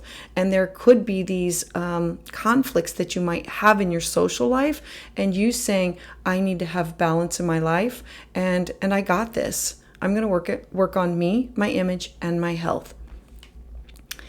As we move towards the 28th, we now are going to take a look at Mercury now moving direct. I absolutely love this because Mercury coming out of your 12th house is releasing you from things that have been you being isolated, you being alone. The 12th house is the personal unconscious. It's doing the shadow work. It's institutions. It is like hospitalizations, and it's the way that you communicate and feeling the need to isolate. And so now Mercury moving forward is, I'm glad I took the time for rest and recovery. I'm glad I went to that meditation, or I went to that resort, or I went to that sound bath, or I went to that drum festival. I don't know exactly what it is for you, but it's you going and being alone to work on your mental, physical, spiritual, and emotional health and well-being. And now Mercury moving forward gives you this clear communication in the personal matters of being in tune to your mind, your body, your spirit, so you can move forward. Now on the last day, on the 29th, we take a look at Venus now entering into the sign of Libra. Venus moving into your second house of your money and resources. It's in trine to your career, your reputation, your job. And so this is saying, I know what my worth is. I know what I value. These are my opinions. And it's in the sign of Libra is this balance. What I love about this is there's this harmonious trine to Pluto in your sixth house of your daily habits. Pluto is the one who wants to transform, and it's in your sixth house of your daily habits. And so how do I transform with positive transformations? This is a trine, positive transformations in my financial sector and in my health sector of life. That's what Venus is going to offer here. So Virgo, I would love to hear your thoughts about this in the comments below. Please join me live on Tuesdays at 6 p.m. Eastern Standard Time, where I offer full moon and new moon astrology consultations. For private consultation, you can schedule that at willowgracemystic.com. And to get updates as soon as they're released, please subscribe. So for Libra Sun and Libra Rising, the first date I want to bring to your attention is August 2nd. So on August 2nd, you're going to have Venus in Leo, bringing attention to your 11th house of your hopes, dreams, wishes, goals, aspirations, social circles, and networks. And Venus is bringing people, places, and things together. Now, this is going to be in a square to Uranus and Taurus. So squares are conflict. They're tension points of how do we integrate this energy together. And Uranus in your 8th house brings about shared resources. So we know that something is going to bring a disruption with your social life and in your financial plans. And so Uranus always brings surprises. So I would definitely expect surprises with either your money that you have invested or your resources that are invested with other people. And this could be with alimony and child support with exes, or this could be with business partners or significant others. And this can also bring in topics that have to do with family. The next date that I want to bring to your attention is August 4th. So on August 4th, we now have Mercury now stationing retrograde. Mercury is dipping into your 12th house of being hidden or being alone, or it is our dreams, our intuition, it's our private inner world. It's It's you connected to the spiritual realm. And so I look at it as dreams or the Akashic records, yoga, meditation. Mercury here has you going within and paying attention to what do your inner needs need. And so at the same time, we also have a new moon. New moon in Leo is when the sun and the moon connect together. It brings fresh starts, clean slates, new beginnings in your house of your goals, where you want to go, what you want to do, who do you align yourself with, where do I want to volunteer, how do I want to be of service to other people, what do I bring to the table. Also, we have Venus at the 29th degree that will be dipping into your 12th house later on in the day. Venus is the goddess of love and beauty and wants to bring and merge people, places, and things together. Moving into your 12th house is the hidden house. And so all of this energy together is possible communication issues because it's in your 12th house. And this could be communication issues with friendships.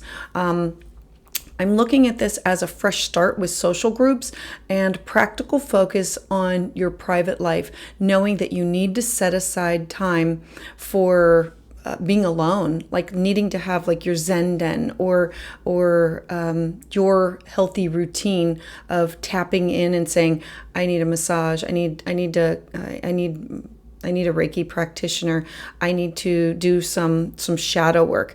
I need to pay attention to my private inner world so I can do these deep journeys and transcend and have the inner healing that comes from things going on in the 12th house. All right, so then let's take a look at August 7th. On the 7th, we have Mercury conjunct Venus. Now, Mercury, again, we talked about it, is stationing retrograde. And now Venus is in your 12th house saying, I want to support you. I want to bring in all types of blending things together. Venus wants to merge together. And so there will be these opportunities with social expansion, but it'll be done privately. There will be enhanced communication for personal growth. And so this could be going to a yoga class, going to something that has to do with meditation. This could be you taking a class or a workshop in private or doing reading or remember the 12th house is the house of hospitalization or institutions. And it's where can I go to be alone, to tap into how do I overcome limitations? And I need to be able to take the deep journey. And so Venus and Mercury are going to bring these topics together in order for you to transcend from some of the fears or the self-sabotage that comes from it. It's a beautiful, harmonious aspect. Then let's take a look at the 14th. So as we do, we're going to look at Mars conjunct Jupiter. Now, Mars is the planet of war and fire and intensity, and Jupiter is the god of expansion. It's the gift of the Zodiac. It wants to expand everything that it touches, so it's higher wisdom and learning and messages and travel and education. And so Mars conjunct Jupiter. And we have Mercury now stationing retrograde in your 12th house, like going back over, wanting to understand some things all at the same time. And so this could be high energy with a lot of social interactions with other groups and networks, but your patience is also being tested and needing to pay attention to detailed tasks. The following day on the 15th, we're going to have Mars square Saturn. So Mars, the warrior, initiating topics that have to do with legal matters, publishing, cross-cultural experiences, moving forward with thoughts and ideas, and it's in a square with Saturn. Saturn is in your daily sector of how do I take care of myself? How do I be of service to myself before I can be of service to others? This can really bring about topics of how do I end old habits? How do I take care of and nurture myself first before I need to have more confidence in my relationships. I need to work on these obstacles in my social progress, in my connections with other people, whether it be with classes or with studying with like religion, philosophy, or beliefs. Then on August 18th, we move towards Mercury in Leo, which is in a cazimi with the sun, which means that Mercury is in the heart of the sun. Mercury has now moved backwards and the sun is moving forward. And so when it's in the heart of the sun magnifies the energy. So this is you and your sole purpose, magnifying the way that you are going to communicate.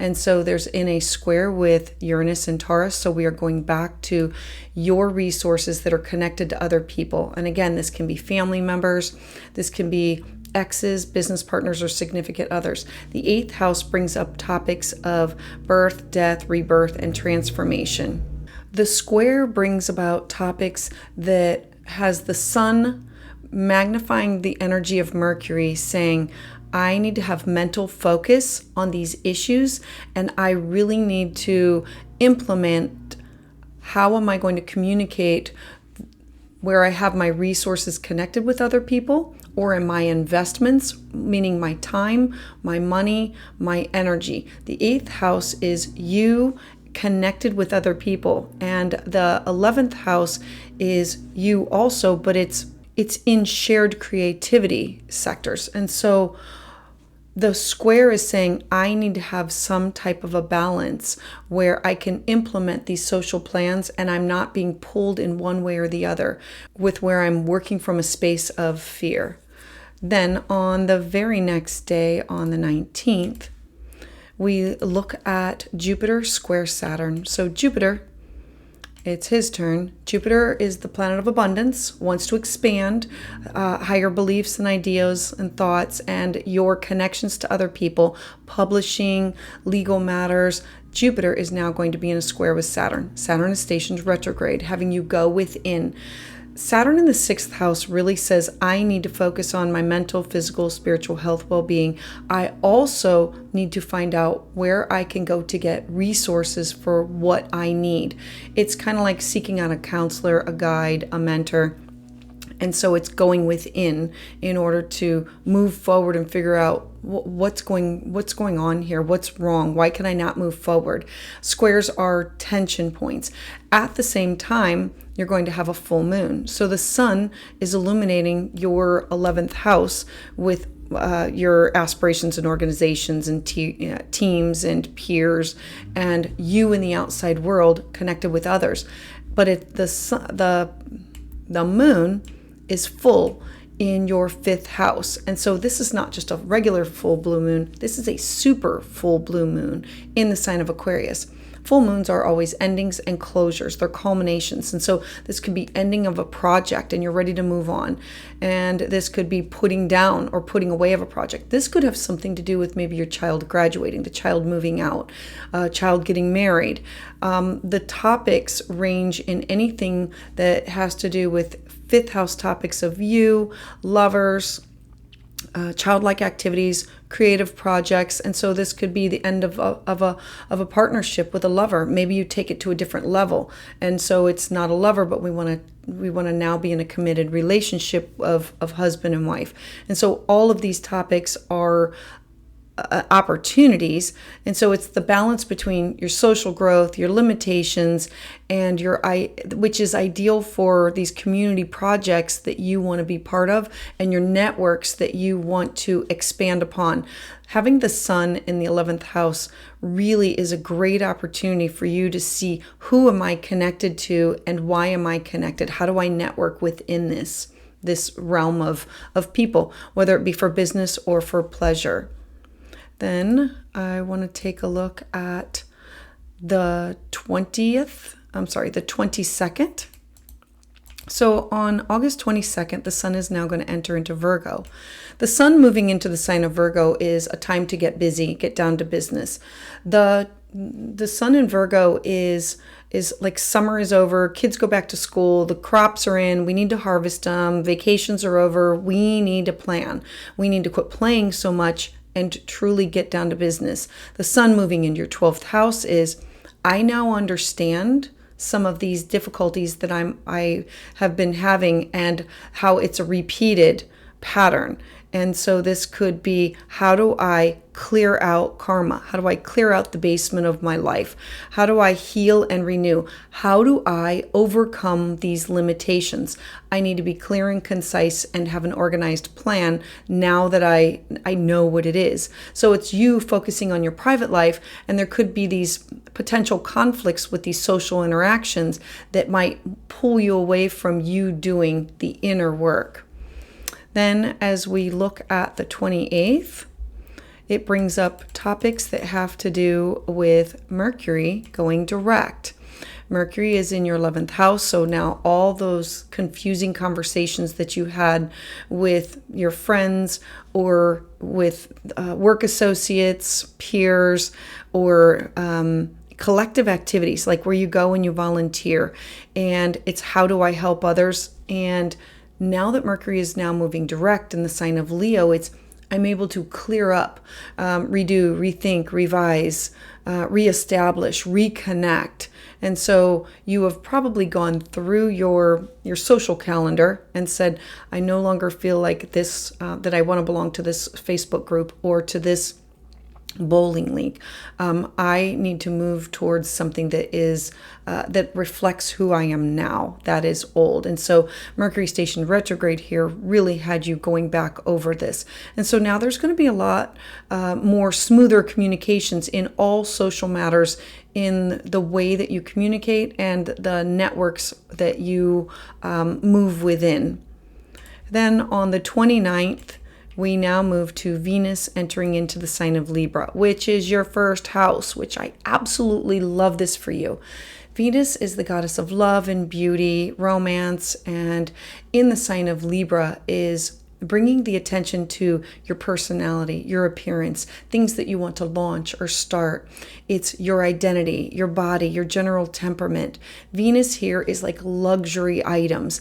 Now, Venus is in a harmonious aspect with Pluto. I know we've talked a lot about squares with Pluto, but this is in your 5th house of fun and joy and pleasure, and I need to get out and I need to connect to my inner child. I need to transform this. And so there's these positive transformations for your personal goals and for creativity that can come out of this transit. So Libra, I would love to hear your thoughts about this in the comments below. Please join me live on Tuesdays at 6 p.m. Eastern Standard Time, where I offer full moon and new moon astrology consultations. For private consultation, you can schedule that at willowgracemystic.com. And to get updates as soon as they're released, please subscribe.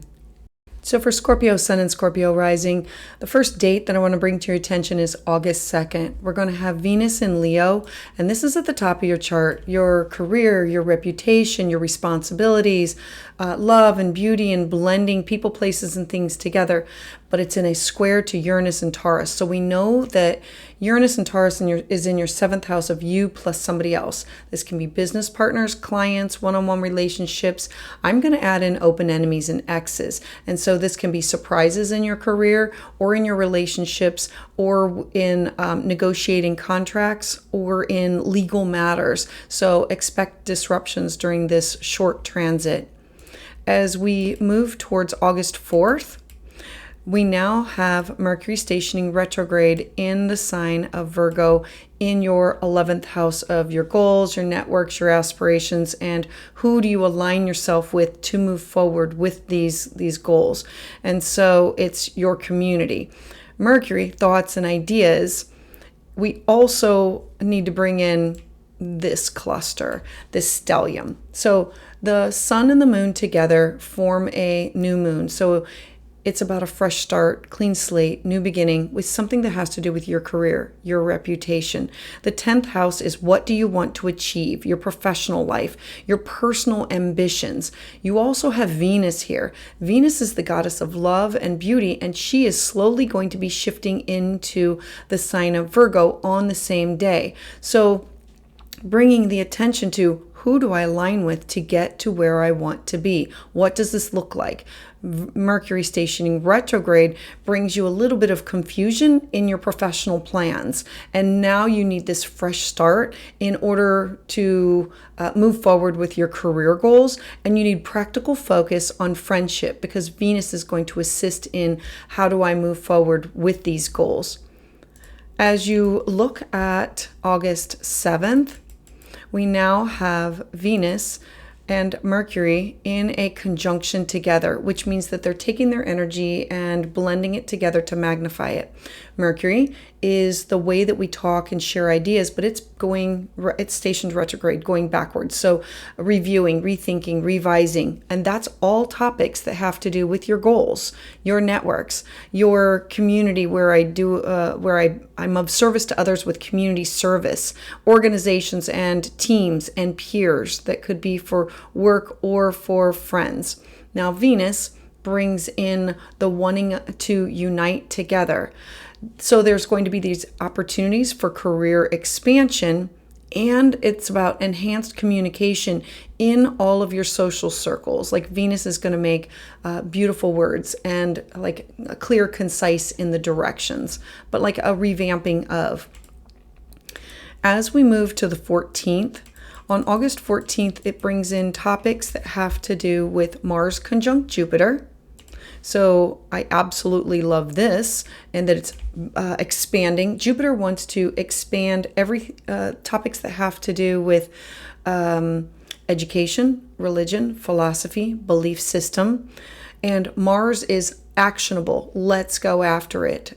You point me in the right direction and we can make this happen. Gemini is dual in nature. It's like two different things at the same time. And it's in your house of your shared resources where you, it's where your money is invested. It's you connected with, exes, if you share like children, alimony, child support, debt, business partners with debt, and this could be your life partner. I'm also going to add family members in here because this could be about taxes, inheritances, wills, obligations, or savings or retirement. The 8th house is the house of transformation, and it's the house of loss. And so it's how do I gain? How do I transform from healing and loss? And so Jupiter expands our vision so we can see things clearer. At the same time, we have Mercury moving out of Virgo and retrograding back into your 10th house of your career. So we know that you are going to go back over topics that have to do with authority figures, you being seen as an authority figure, something that could be business related or success or achievement or responsibility related. And so this can bring about this high energy with career or challenges that could be with your communication. And how do I revamp and revise these topics in my life? The very next day, on the 15th, we have Mars square Saturn. So knowing what you initiated, Mars is now going to be squaring Saturn. Saturn is the planet of time and rules and restrictions and boundaries. It is stationed retrograde, so going within. In your 5th house of children, lovers, creativity, the 5th house has to do with creative self-expression and where I'm willing to take a risk. And I'm also going to throw in there something that could do with like investments, because this is where I invest my time for joy or pleasure. And the 8th house is where you have your money tied up with other people. And so this can bring about confidence that has to do with your professional matters, but it's also obstacles in your career progress. And it's how do I move forward with this, creating this tension point in order for you to learn and grow from. On the very next day, on August 18th, we're now going to have Mercury enter into the sign of Leo. So Mercury has retrograded back, and the focus is now conjoined with the sun. And so we call this a cazimi. It's going to be in the heart of the sun. Mercury, the things that you write, travel, communication, the sun is you in the sign of Leo that has to do with your reputation, your responsibilities, you being seen as an authority figure.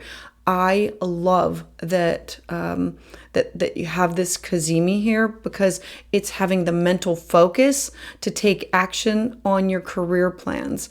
There is this square to Uranus in Taurus, that has to do with clients or partnerships. This could be business partners.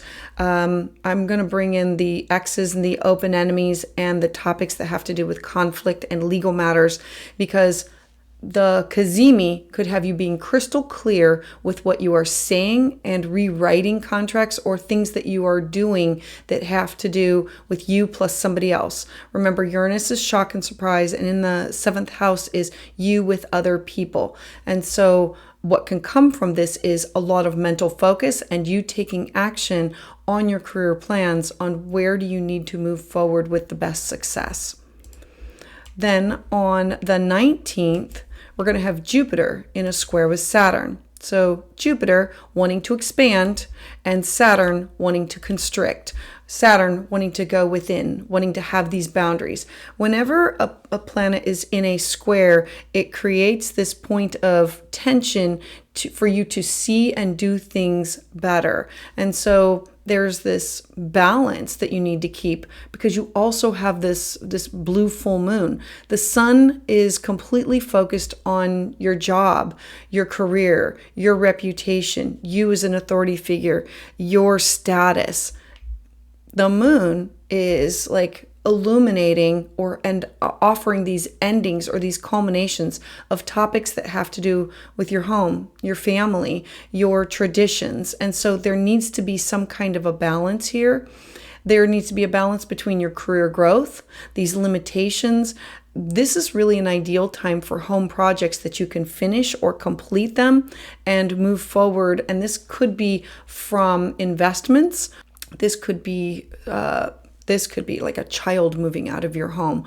Remember that endings are not always bad. They're culminations. It's the next chapter and it's moving on to something new. Like something is past itself and now ready to start something new. And this will be larger. This is definitely like needing to find this balance between career and home.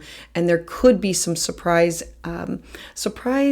topics revolving around family or family relationships, or something that has to do with like genealogy or understanding traditions of this has happened before, you've seen it. And so now we have this culmination and ready to move on from this.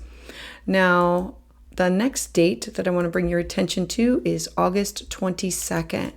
And so we're looking at the sun entering into the sign of Virgo.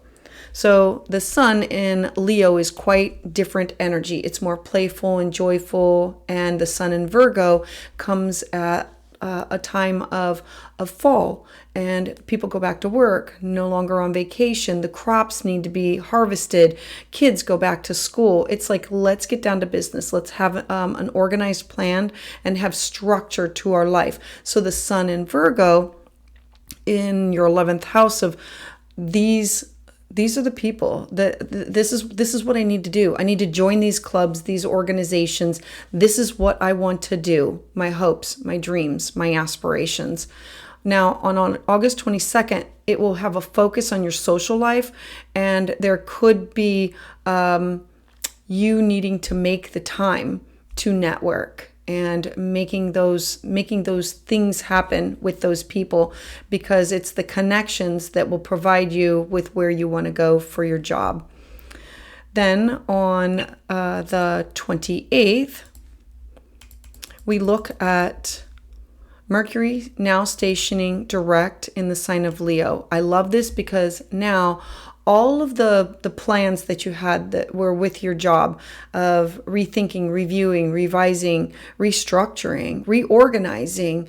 And so now Mercury is going direct. And so there's going to be this clear line of communication, and it has everything to do with professional matters moving forward.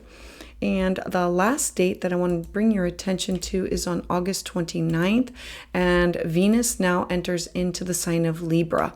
Venus is the goddess of love. She wants to connect and unite and bring people, places, and things together. And this is you connecting with what is your soul's purpose. The 12th house is where we take a pause from the outside world and we tune into our inner world. It's where we gain rest and we take the deep journey. We do yoga, meditation. We pay attention to our dreams. We pay attention to the synchronicity that we find within symbols or music.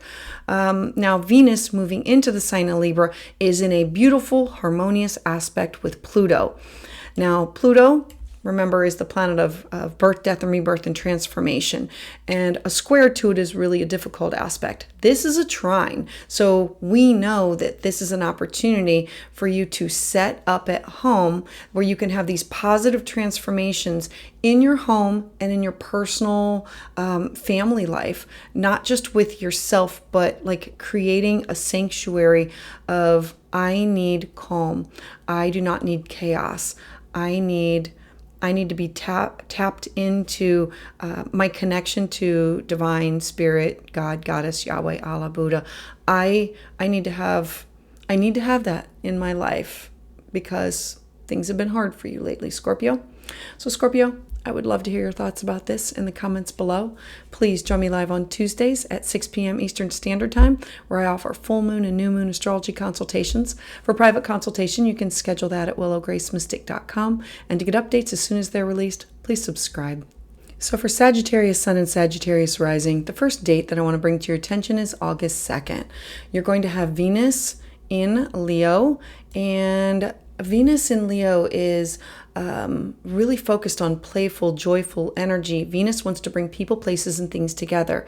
And the 9th house is the house of publishing or taking a class or a workshop. It's connecting to foreign people, places, and things. It's in a square with Uranus and Taurus. Now, Uranus is shock and surprise, and it's in your daily habit sector of your life of how do I nurture and care for myself mentally, physically, spiritually, emotionally. The 6th house is taking care of ourselves and before we take care of others. Square aspects are tense and they need to be incorporated. So there could be these disruptions to your travel plans, your daily routines. So I would expect surprises and know that you might have to shift or pivot because it's how do I find the balance between home and work with this transit. Then on August 4th, we now have Mercury stationing retrograde in the sign of Virgo. And I want to draw your attention to the stellium in your 9th house. So Mercury is now going to be going backwards through your career sector, your job, your reputation. This is revise, rethink, review with contracts, negotiations, all of those topics. And you have a new moon on the same day. New moons are fresh starts, clean slates, new beginnings for topics that have to do with, I want to teach that class. I want to travel there. I want to study that. I want to dive into this religion or spirituality. I want to understand this. I want to have this deep connection. The 9th house is ideals and beliefs. Now, Venus is in its last degree and will shift on over into Mercury later on in the day. And Venus is wanting to bring together and now moving on. All of this is there could be this confusion with your career plans because Mercury stationing retrograde is like, what do I do with this? And I now have this opportunity for a fresh start for my learning goals or for publishing something or for traveling somewhere. It's I want to start something new. Now, Venus moving over will offer you this practical focus for your career with making money and bringing in joy and pleasure to it because Venus is about money, love, and beauty. As we move to the 7th, the topic shifts to Mercury conjunct Venus. Look, I absolutely love this because Mercury is still stationed retrograde, going back over, like, I need to review these contracts. I need to touch base with this person that, like an authority figure, or I want to touch base with people that I do business with. The 10th house is business related. And so it's, I need to go back over, redo, rethink, revise, reestablish like links to people. And so Mercury conjunct Venus are these opportunities for learning, for travel, and this enhanced communication within your career, because Venus is bringing the harmony to this disruption that Mercury stationed retrograde can bring. As we look at August 14th, we now shift into Mars conjunct Jupiter. Now, Mars and Jupiter are in your 7th house of, I call it your +1. You with a business partner, a client, significant other. The 7th house is where we find love and we negotiate, we have compromise. It's where we signed contracts. It is where we search out trust and connection to others. And we have these contracts and promises that are either written or nonverbal. Mars wants to initiate and go after, and Jupiter wants to expand. And in Gemini, it's dual in nature. So it's sporadic. It's here, here, here. Now, Mercury is now stationed retrograde and going to be moving back into the sign of Leo later on in the day. Now, Mercury moving back into, I need to go back and I need to go visit that area again. It could be for work. I need to take that class over. I need to go back and read those notes.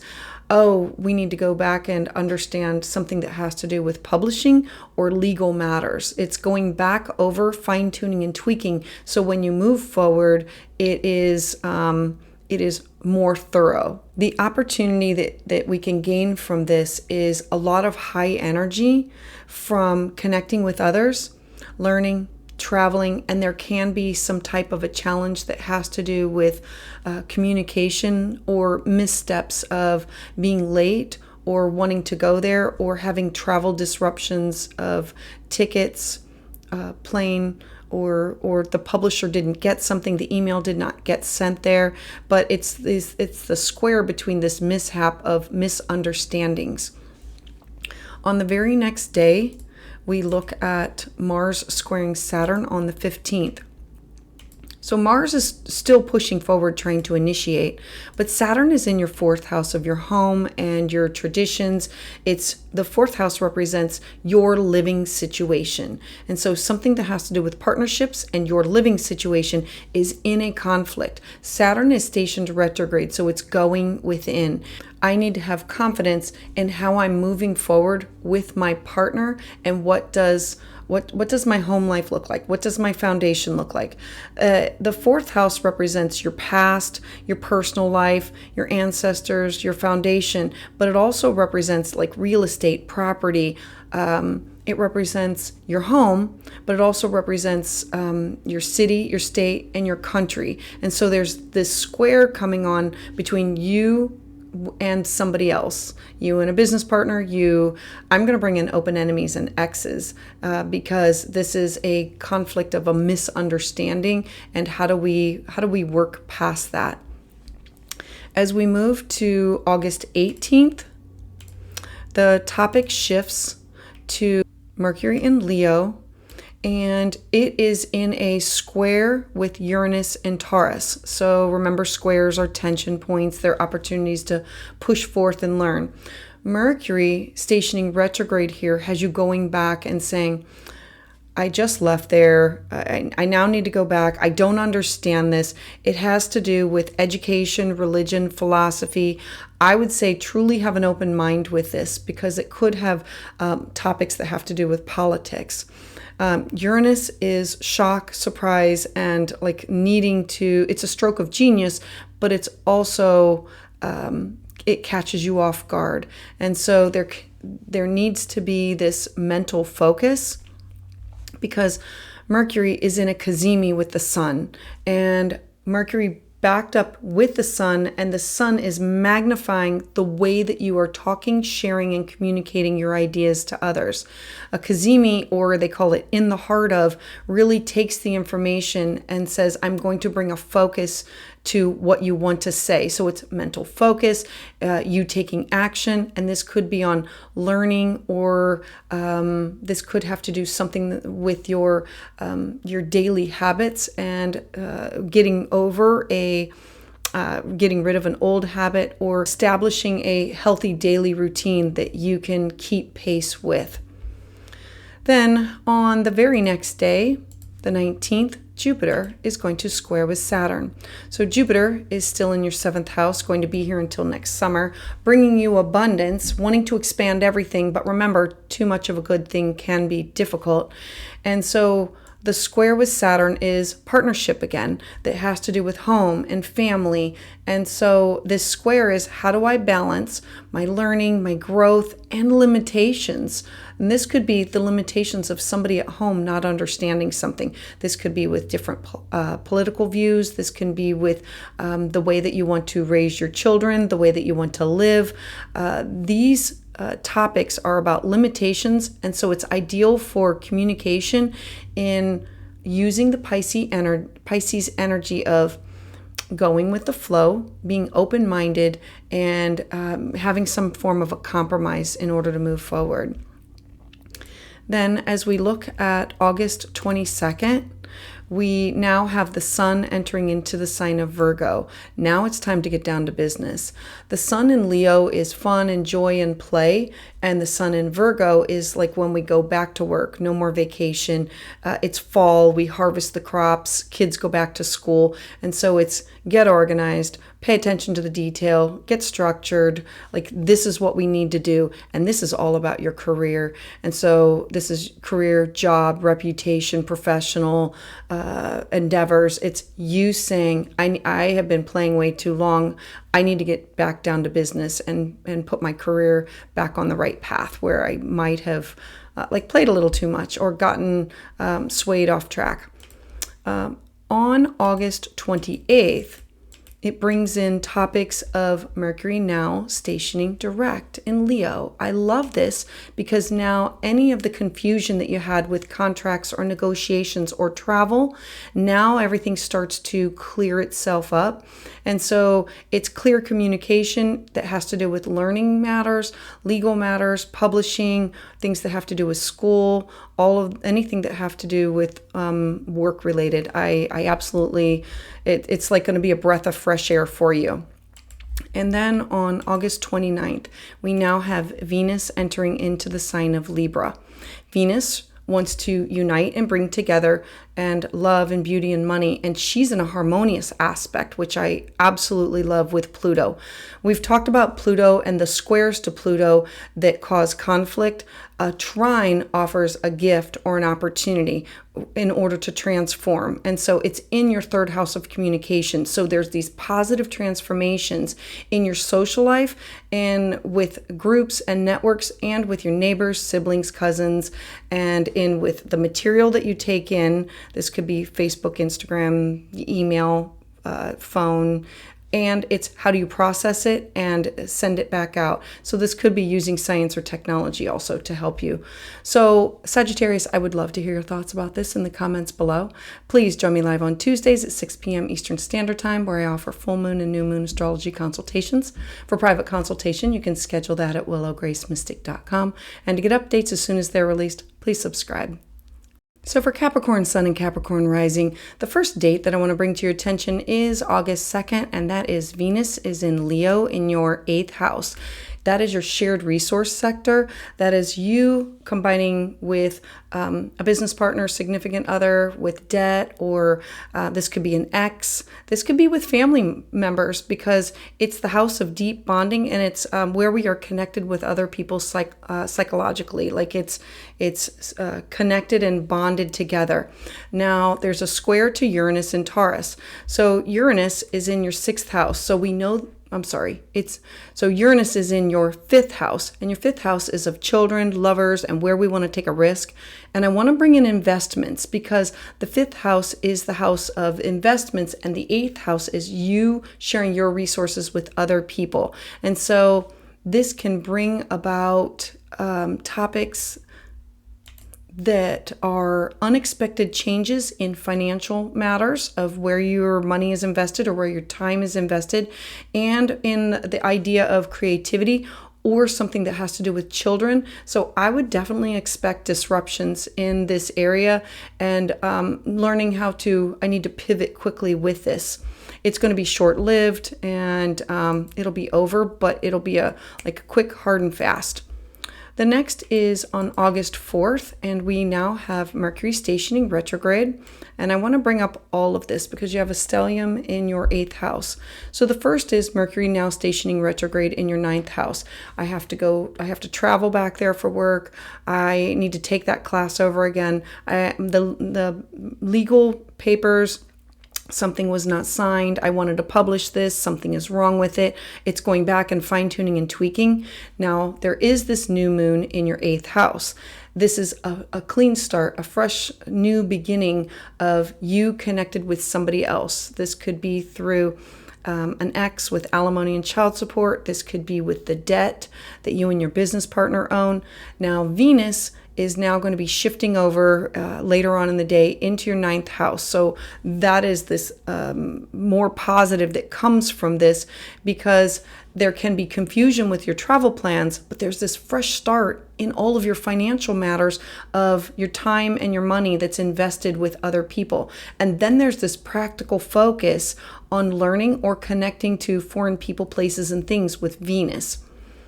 As we move to August 7th, the topic now shifts to Mercury conjunct Venus. So Mercury, still stationed retrograde, going back, now we have this conjunction with Venus, bringing the topic of let's network with other people.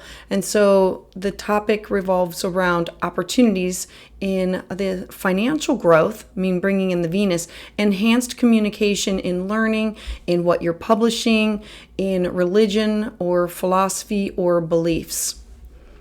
Then the next date that I want to bring to your attention is the 14th. So on the 14th, we have Mars conjunct Jupiter in the sign of Gemini. Now, Mars is the planet of initiation and fire and impulse. And Jupiter wants to expand. And it can expand good and it can expand difficult. And so Jupiter in Gemini is trying different things, many different thoughts, many different ideas. This is in the 6th house of your daily habits, of your self-care to yourself. I want to try this counselor. I want to try this mentor. I want to try this sound bath. I want to try Reiki. I want to try dry needling or acupuncture. I love the 6th house in that it's diet and nutrition and self-care.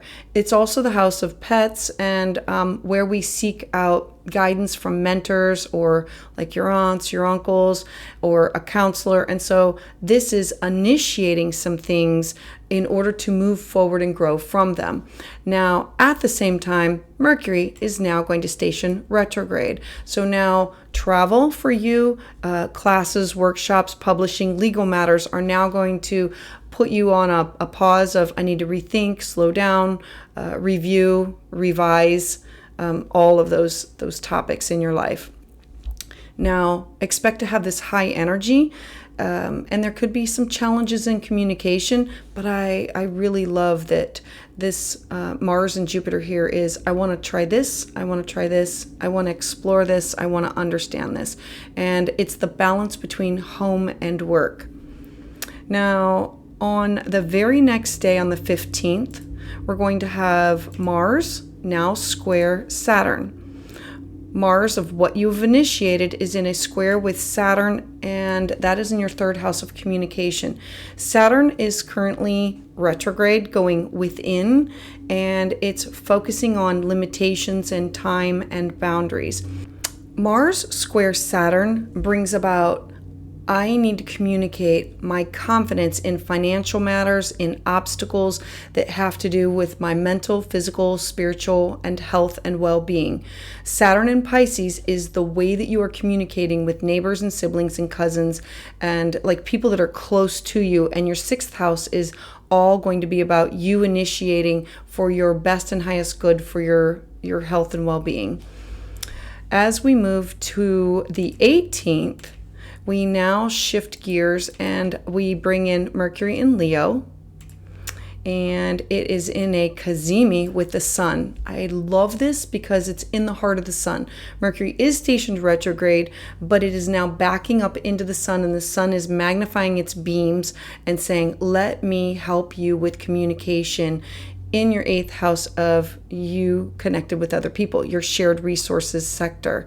This is also in a square with Uranus and Taurus. So again, we're going to bring up topics of children, our investments, our lover, our creative pursuits. Now, this Cazimi is going to take the information and say, I have the mental focus to take action on my financial plans in order to move forward that will benefit both of us.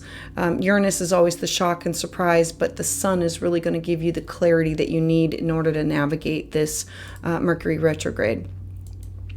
Then the very next day on the 19th, we are going to talk about Jupiter square Saturn. So Jupiter wanting to expand what you do for yourself. Like, I want to explore, like, what about vitamins? What about supplements? I need to be of service to others, and I cannot do that if I'm not healthy.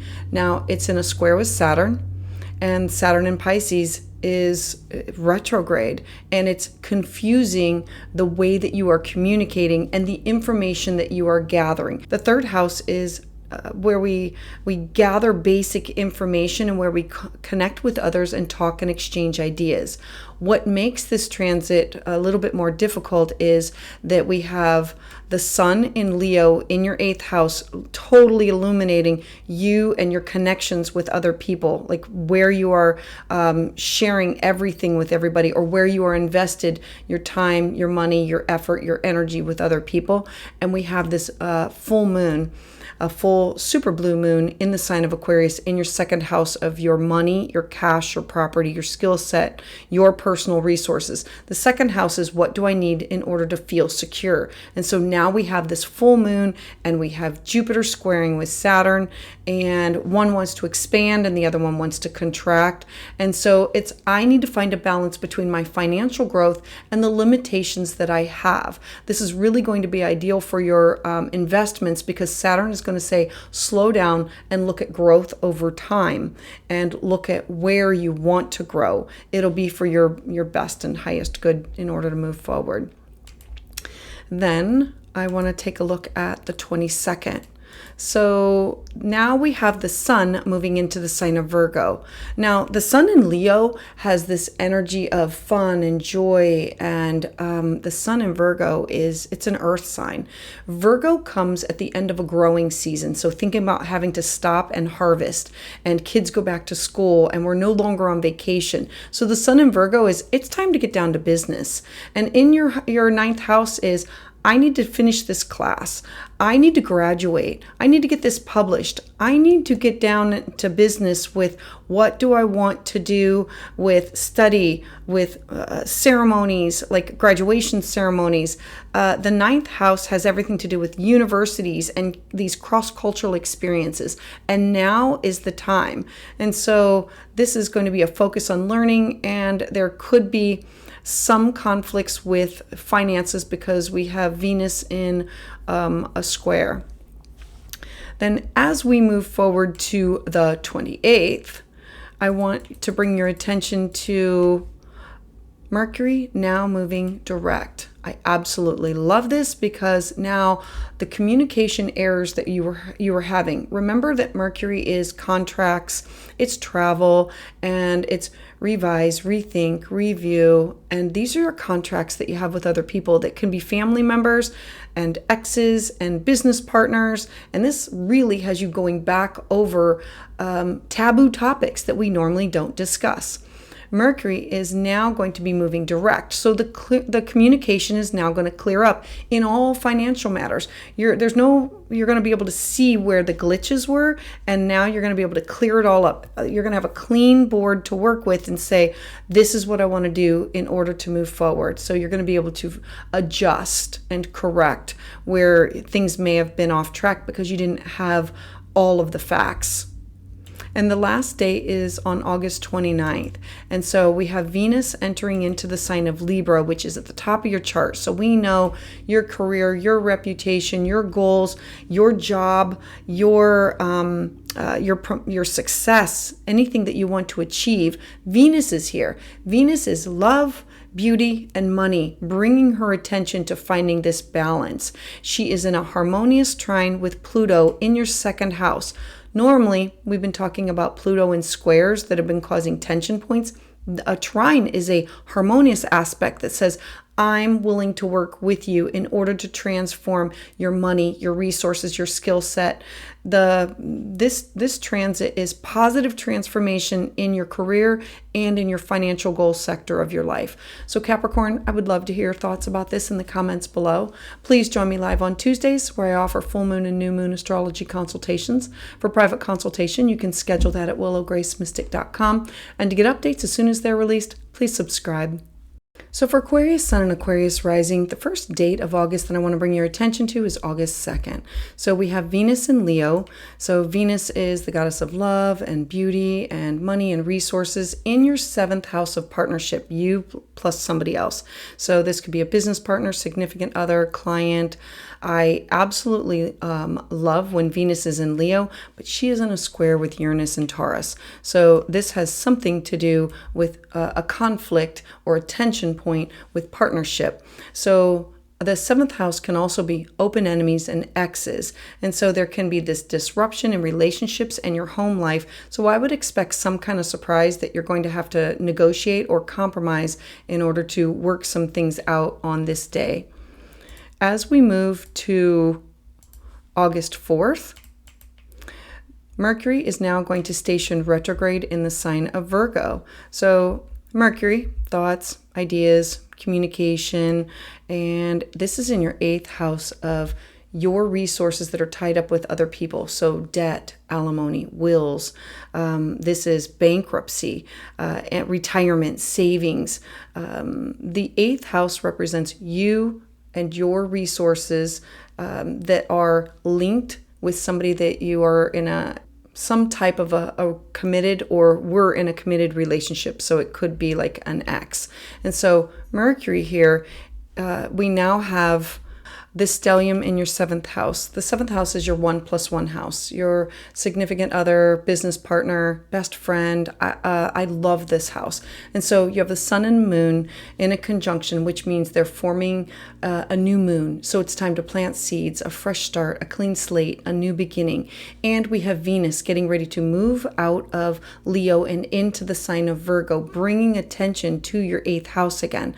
And so this time is about confusion with intimate matters or taboo topics, things that we don't discuss.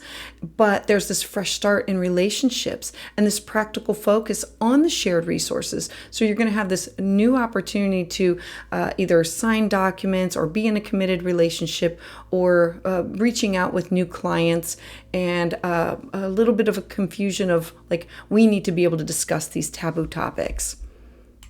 Then as we move to August 7th, the topic moves to Mercury conjunct Venus. So we now have Venus moving in to your 8th house, and Venus she wants to bring attention to or awareness to these shared resources with somebody that you have these deep experiences with. This could be a family member. This could be a partner. Now, Mercury stationing retrograde brings in topics of opportunities in your relationships and an enhanced communication with intimate matters. It's like, I want to bring this topic up and I'm a little uncomfortable. And Venus is like, it's okay.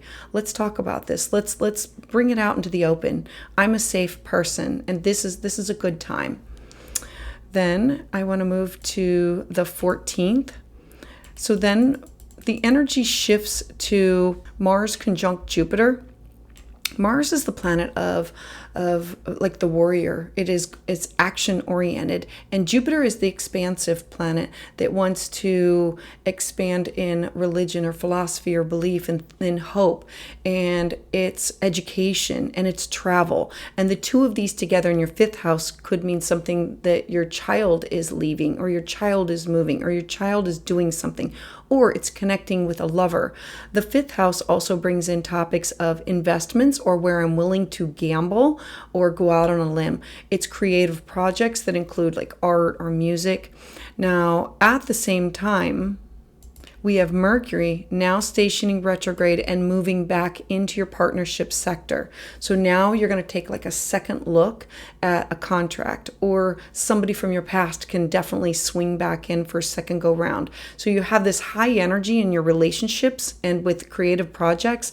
And then you have this challenge that has to do with communication. So there could be something that comes up with a misunderstanding with a contract, or in communication where a text or an email or a phone call.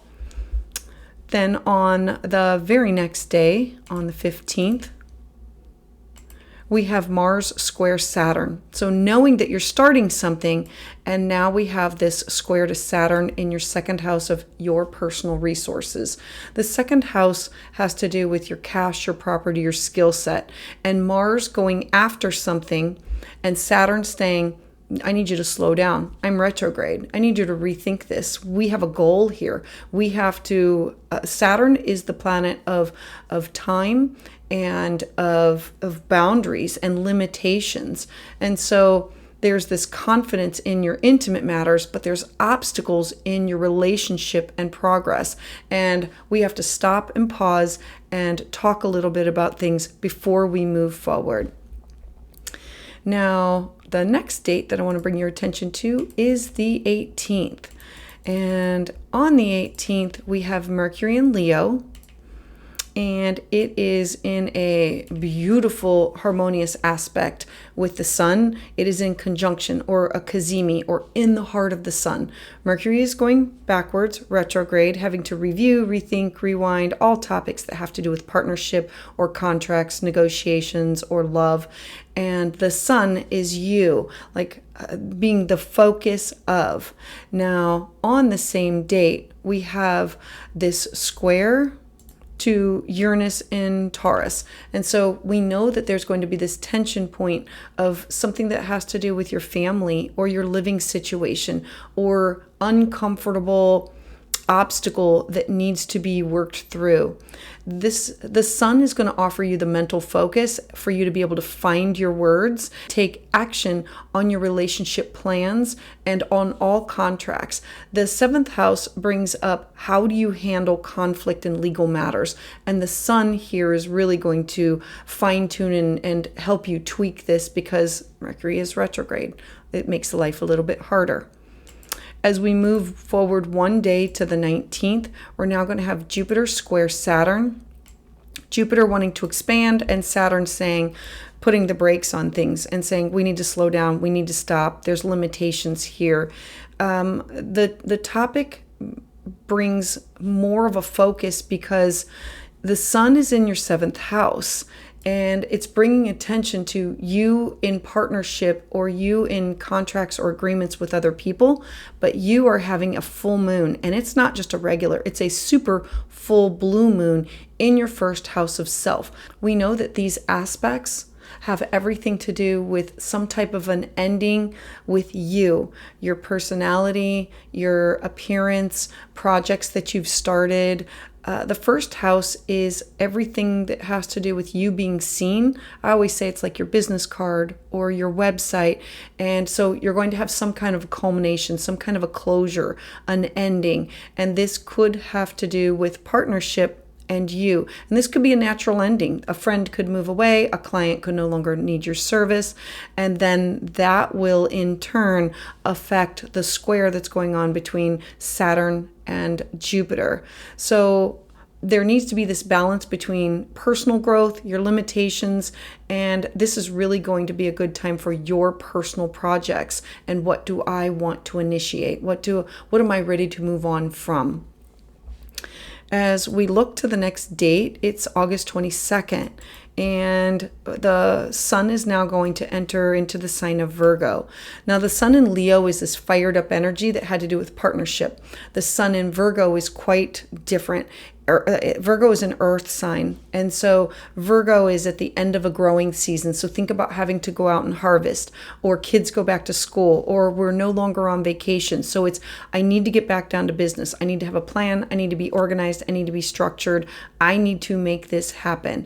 And so the sun entering into Virgo is really going to have you focused on issues or topics that have to do with where you share resources with other people. And this could be with debt, or this could be with receiving money, like from your investments. And this could be through wills or money that comes to you.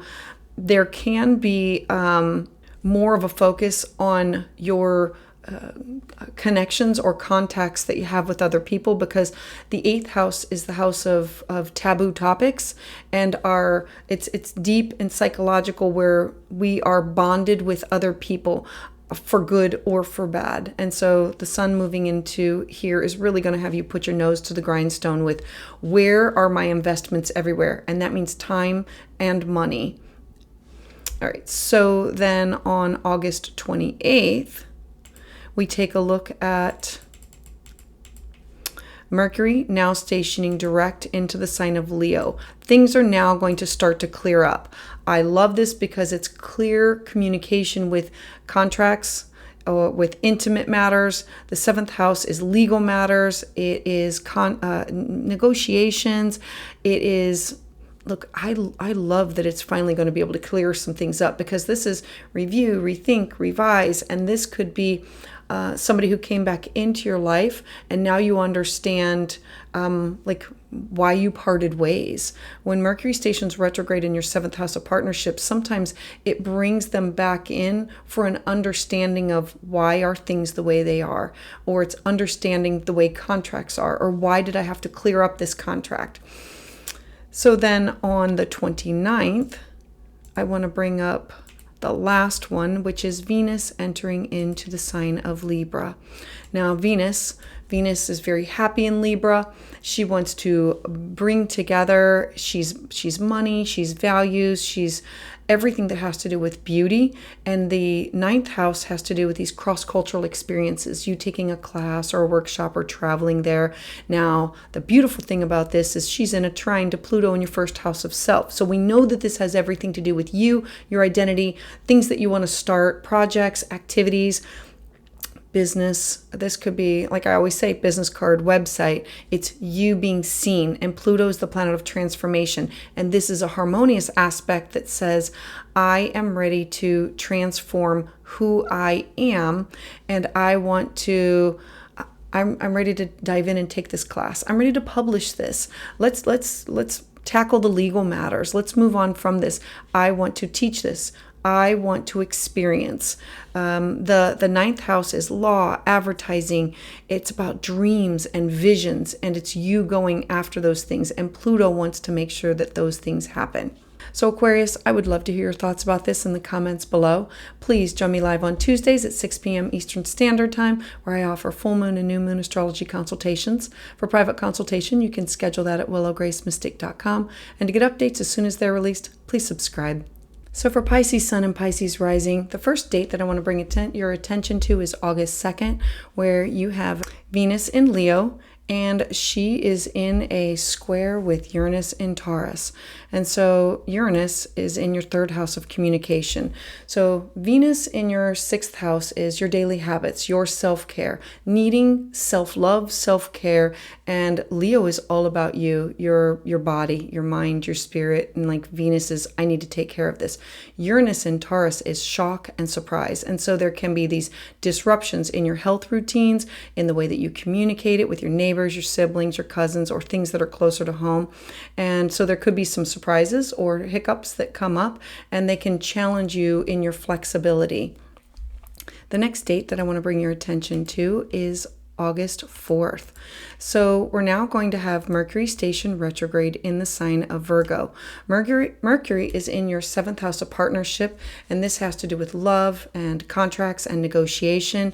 I call it your +1 house, and so it could be with clients, it could be with business partners. And so Mercury now stationed retrograde here really brings the attention on revising, rethinking, reviewing.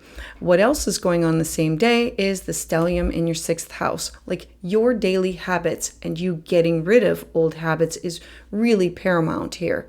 We have a new moon, so the sun and the moon, they conjunct together, and it's starting something brand new, a fresh slate, a clean new beginning, planting the seeds for what do I want to start.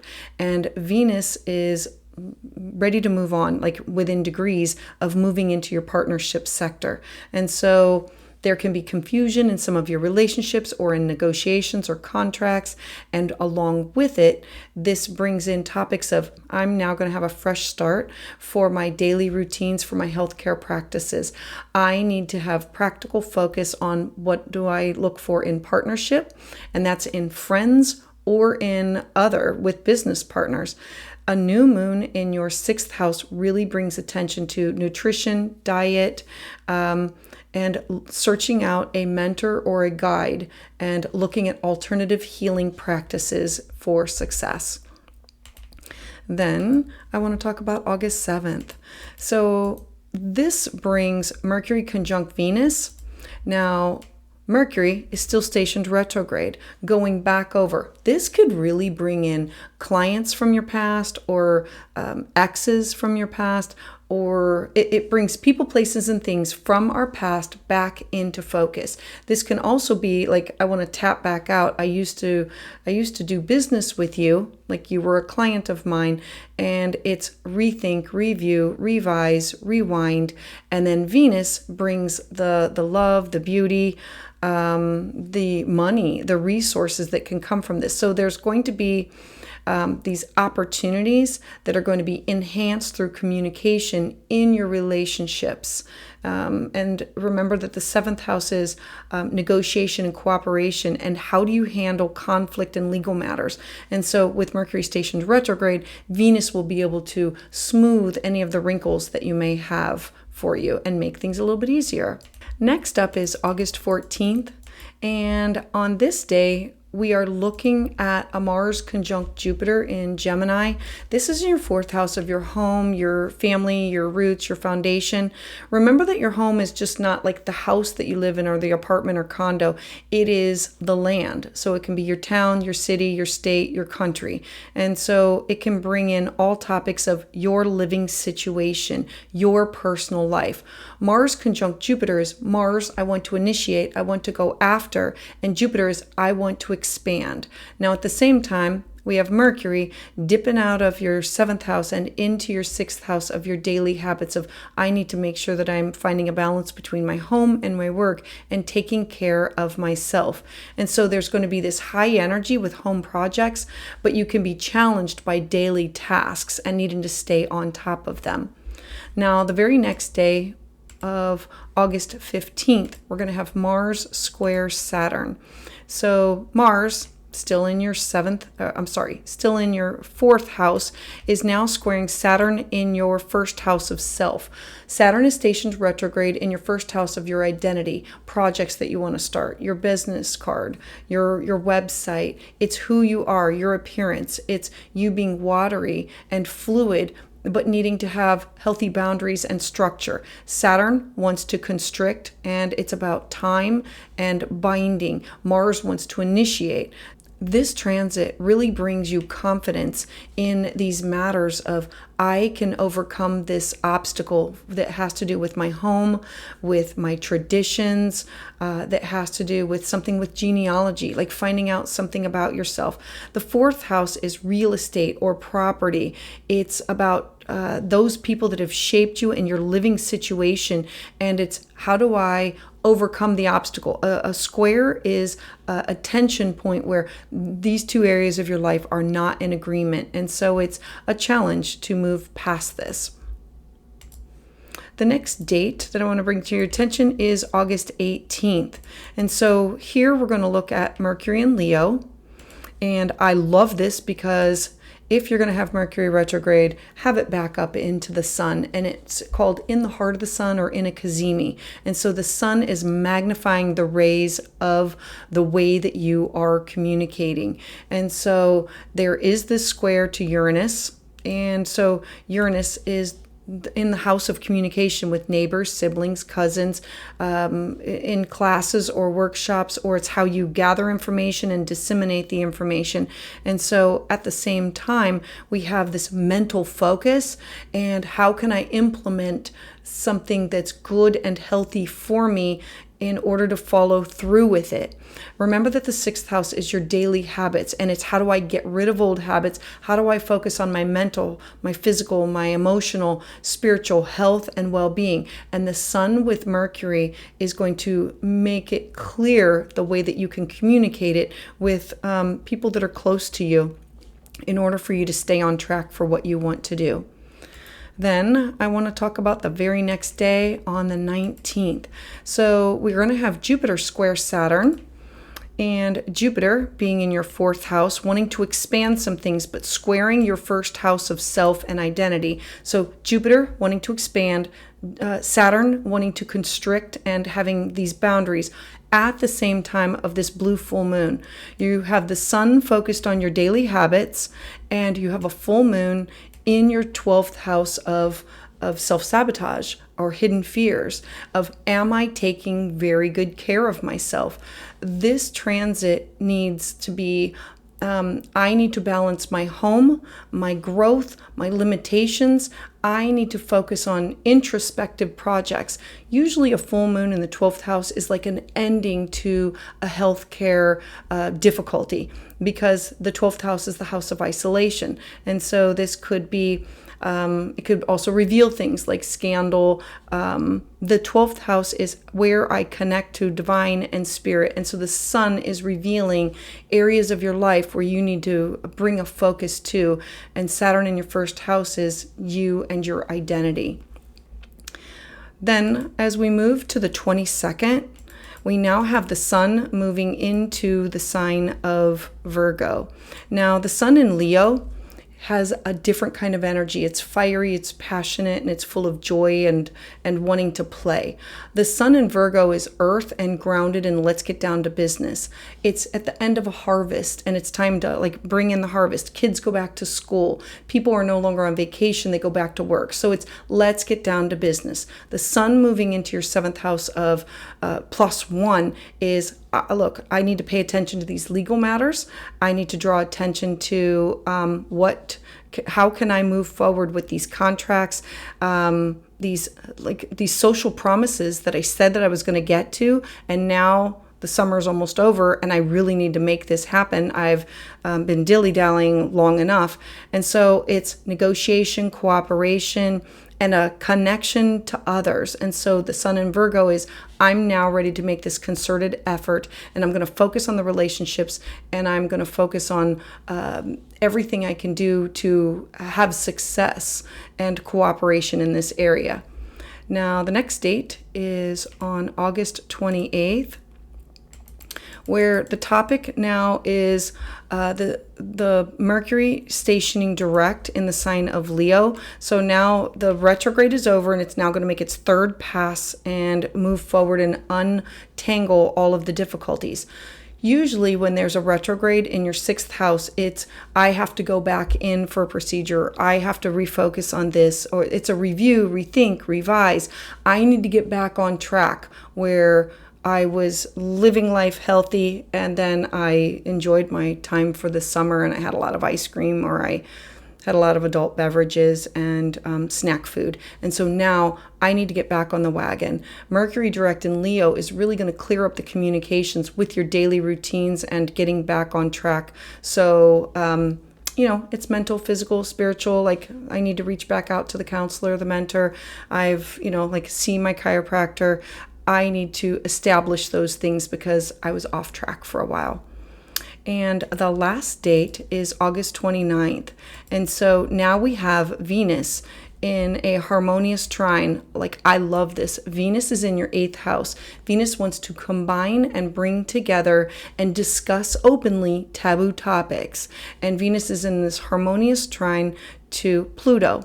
Pluto is in your 12th house of where we do shadow work. It's the house of fears. It is like we're talking about the two secret houses now all talking together.